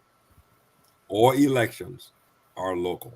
So if you listen to the candidates when they go from state to state, they kind of narrow their talking points based on the issues in that state. You get my point, okay? So the issues that whoever would discuss in Pennsylvania would not be the same issues you're going to discuss in Florida. They're not the same issues he would discuss when he comes to Louisiana. They're not the same issues when he would discuss when he goes to Illinois. So because all elections are local. So decentralization addresses not the national issues, but the local issues within the counties. You get my point. You see, so even in Cyrus's previous career path with the U.S. Embassy in that project, in that health project there with the embassy, what was your role? You were doing it from the what? From the decentralization perspective, what, across each of the counties. Am I correct, Cyrus? You had data for the county health centers in each of the counties because they were able to do it in a very effective way, where it was decentralized. So the data that came in, they could mine the data and see what was the issue in Maryland, what was the issue in River G, what was the issue in Nimba, what was the issue in Kidma. So effective decentralization is one of the number one things that's causing all of what we are seeing. You mentioned the natural resources in the various counties. So the natural resources are sitting there in River G, but the meeting about the natural resources for the people of River G is being held at the Investment Commission in Cinco. And none of the citizens there are participating in the meeting. But they will ultimately bear the consequences of the decision made in Monrovia. I mean, how can that be fair? How can that be fair? So I believe decentralization is important. I'm just throwing it out there. Any candidate, who can effectively lay that out, effectively articulate it, and effectively lay out a plan of implementation at the county level. I truly believe with so many so many district elections and senatorial elections taking place, people will try to latch themselves onto those ideas to drive them across the finish line, because it is the number one problem for when you look from public works to road building in the county. Why isn't it addressed? We got to call Monrovia. Why am I calling Monrovia about a bridge that's right here on the road? Why am I calling Monrovia? Yeah, guys. I tell you what, my man, this has been a enriched discussion, especially with the coming in of the caller and the juice he placed in it. I like the way Alfonso had to had to come back in and to give some parameters of what is and what is not. I want to thank you, especially you, Al, for coming in. Also, thanks to Remy Creer, who happened to box out, couldn't be here to do parting statement, but I've shared his information. So those of you who are watching, if you'd like to reach out to him, his phone number, website, email address has been provided. I'm going to put it up again. And if you can't, you can call me, so I'll link you to him so that if you like to, you can contribute to this valuable work that he's doing. According to him, on the 25th of this month, they're assembling at the U.S. Embassy in Benson Street in Monrovia to get a response to his petition. The petition being to ask the United States government through HR 40 to give a visa waiver to Liberian citizens. So Thanks for joining us. I know, except you guys got anything else to say, we've been here for well over 3 hours. I thank you for giving us the time. And you all have a good rest of this Sunday and a good next week. So let me leave us off with, before we bring our team song, with a song by our president, and we're doing Liberian song, Mr. Lion Man. Let's see if that comes true. There you go. Like that song? Can I seem to like it a lot? That's one of my best songs. Yeah. Yeah, honestly, President Weir has a gift for singing, especially the reggae. Rastafari, King Selassie, big up, oh Mr. Lion Man, oh Mr. Lion Man, oh Mr. Lion Man, oh Mr. Lion Man. You know I didn't do the thing you say I do, oh Mr. Lion Man. Lion man, you know, Lion man, you know. All I can say is, Cyrus, you're doing an outstanding job. I must compliment you for all of what you've been doing, organizing this, planning this, implementing it, executing it flawlessly, and learning, progressively, improving on it, moving forward since the beginning of this year to now. All I can say is in this home stretch, right, between July and October, I really, really would admonish you to hold these people feet to the fire, because Cote d'Ivoire is moving. We know about you did a very great interview with us on the Transco CLSG project. I've listened to most of the candidates. None of them are talking about Transco and how that can truly, truly be invested into to solve the lack of electricity or the energy crisis, problem. Yeah. Yes, not one of them. For something so critical, I was talking to someone yesterday. I will end with this, and I was telling them about how important the diaspora population. Alfonso, listen to this. Tell me if I'm right or wrong, or when I'm way out there in outlandish. And I was telling them of how important the diaspora population of the Liberians are. You trying to get me to suspend Ms. Lyman? No, I can play in the background. You can play in the background. You can play in the background. Yeah, something that whatever. Yeah. Okay, there you go. Go ahead. And I was telling him that, you look at the diaspora population from Canada to the U.S., and all of us who've been here, right? All of us who've been here 5 years, 10 years, 20 years, 30 years, all of what we've become, God first, Jesus second, the Holy Ghost third, right? All of what we've become, okay, can be attributed to the provision, the availability of electricity in these United States that power up the universities and the jobs, and that we've been able to plug ourselves into. You get my point? Because had it not been for the availability of electricity, the universities would have been there, but with computers and everything else for advanced learning, we wouldn't have been able to benefit from that. You get my point? So everything we are today, even you, Alfonso, going through law school, whatever the case, to become a human rights lawyer, all the studying and everything else you did, the trains you took, all of that, the provision, the availability of electricity played a very, very vital role in that. If you agree with that, then look at this diaspora population that is so excited about going home and making a meaningful contribution to the country that gave them their birth, right? That they're so connected to. But now everything they know how to do and want to do in that country, they can only relate it to the provision and the availability of electricity. You see it now? So everybody is stuck now. Everybody's in a holding pattern. I want to do so much. I want to contribute. I want to invest. But I can't do it because everything I know to do over the past 10, 15, 20, or 30 years of being in America I only know to do it when electricity is available. You see it now? You see it now. So this is where we're stuck. This is where we're stuck. So the candidates, they themselves, these guys are so committed to building this house from the roof down. And I'm just so anxious to see the blueprint. How are you going to build a house from the roof down? How? From the top down. From the roof down. I'm waiting to see a blueprint.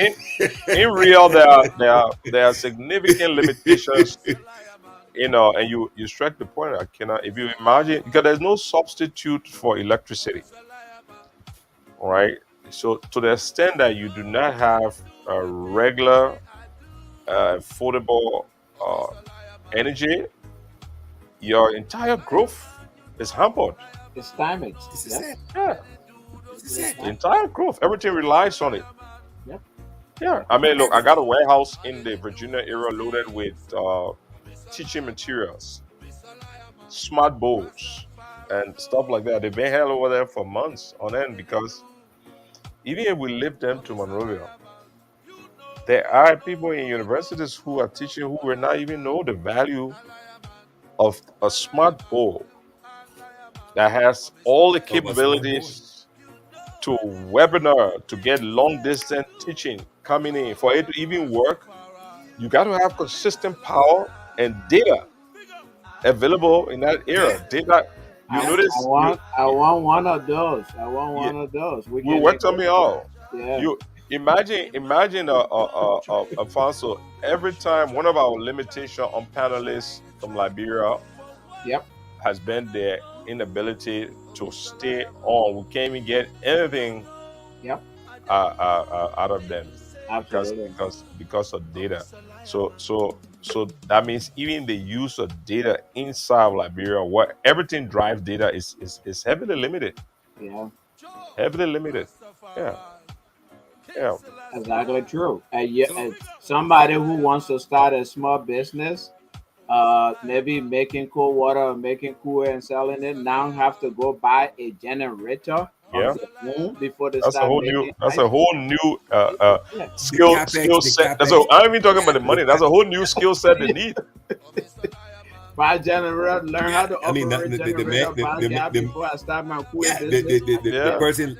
Yeah, the person left from here, they're a nurse, they want to go and open up a clinic. Now they have to take on a whole new trade of how to buy a generator, how to service it, how to manage the fuels and low on steel. That's a whole new area.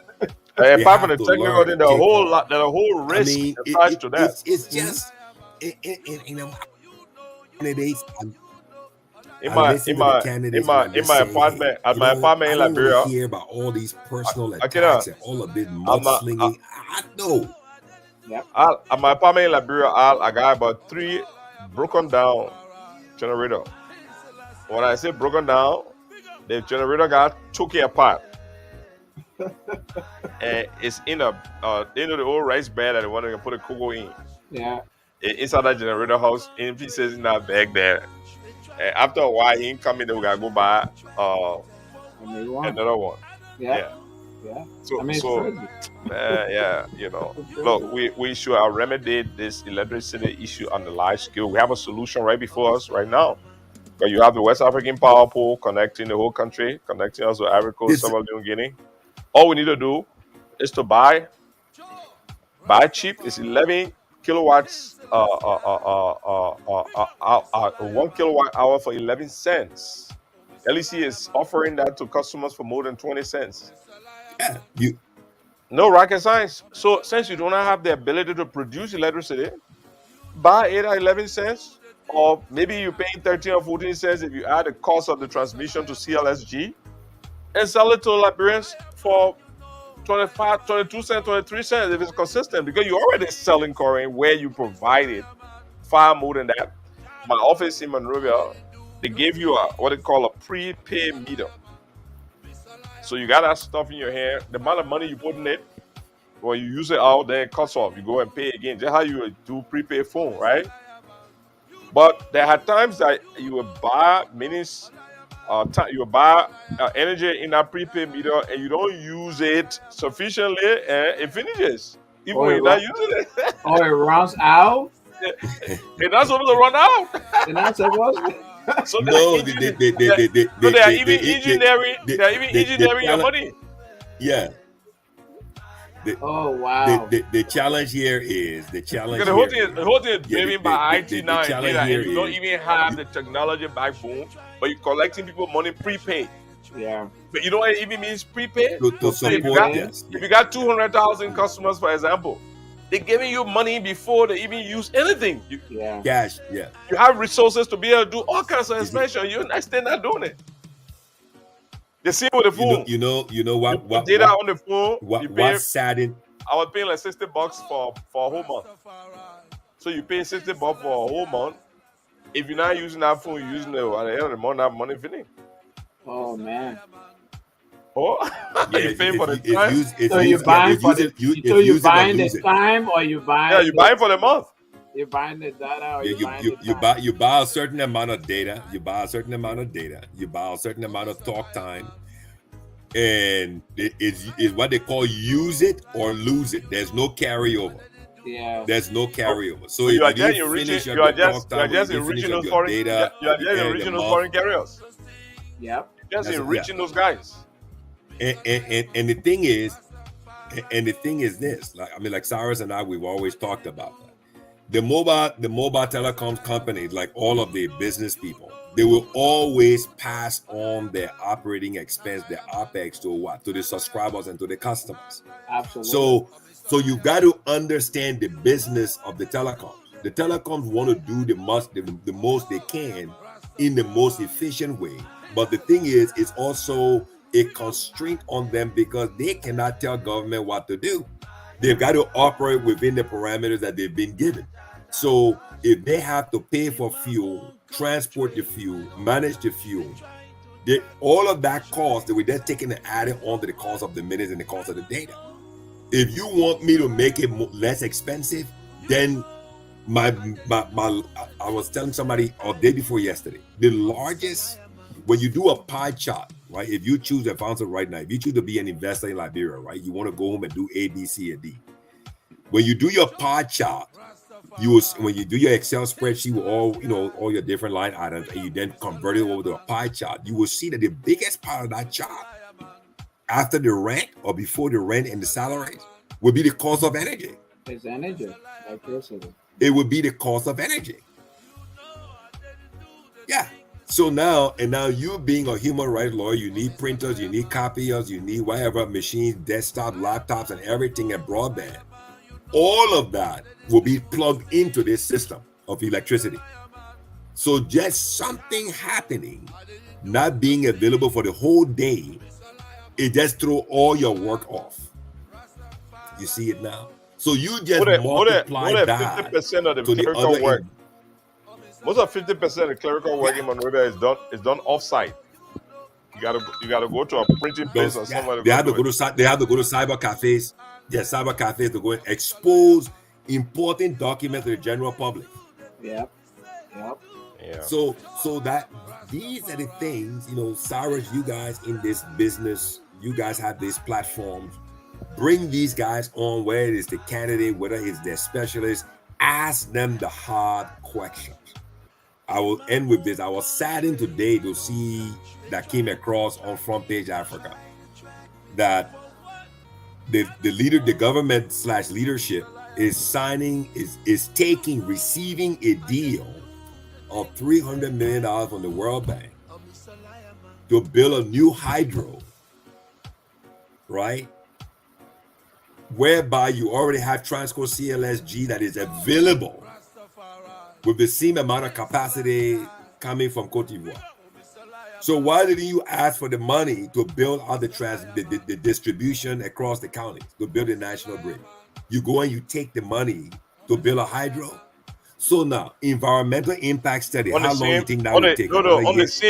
On the same simple river where you say don't have enough water to come to Marcoffee. There you go. So you're gonna dam upstream and slow that water down for the other one downstream now. Wow. So the environmental impact will probably take you a year and a half, maybe two. because you're going to have to deal with the rainy season, the dry season. Then the making of the turbines would take minimum 3 years to do. Then you've got all of the third-party contractor bids to put into place. So that thing's not coming on for 5 years at a minimum. At least, yeah. But yet and still, you have Transco that is available now. That is available, functioning, working, and providing electricity now. All you have to do is to make the investments and build the distribution across the county, the national grid, and plug in. And that's the reason I made mention to that point that Sarah made earlier. He said, Alan, would take a long time. I said, no, that's relative. That's relative. So any candidate, I firmly believe it, any candidate that is able to come out to lead with that, effectively articulate it, communicate it, lay it out county by county, how it will happen, I firmly believe that's where people will move and cast their ballot, because that's the single one thing that affects every Liberian, the lack of electricity, nothing else. Okay, my man, I think you guys are enjoying yourself here, but we gotta go. Yep, absolutely. Okay, guys, Akina, Mr. Phillips, have a great week. Alfonso, you too have a great thank week. You so much for the opportunity. Nice meeting you. Absolutely, brother. We'll connect. Ladies and gentlemen, if you stay on, it's been great having you over. I hope today's program was enlightening. I know we kept you forever having our personal discussion and frustration about Liberia, but that's the point. You do have a good weekend. Thank you, guys. Bye-bye. Okay. Thank you, man.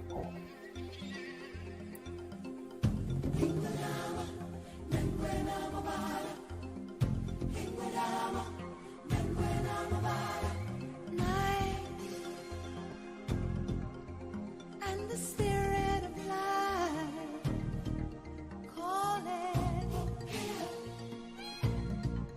Mamela, and a voice with the fear of a child answered, "I am Mamela."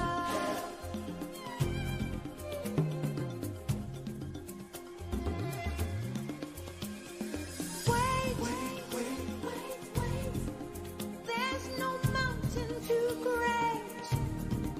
Hear these words and have faith.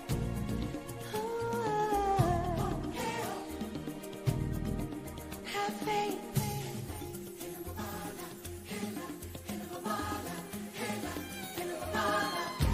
He lives in you. He lives in me.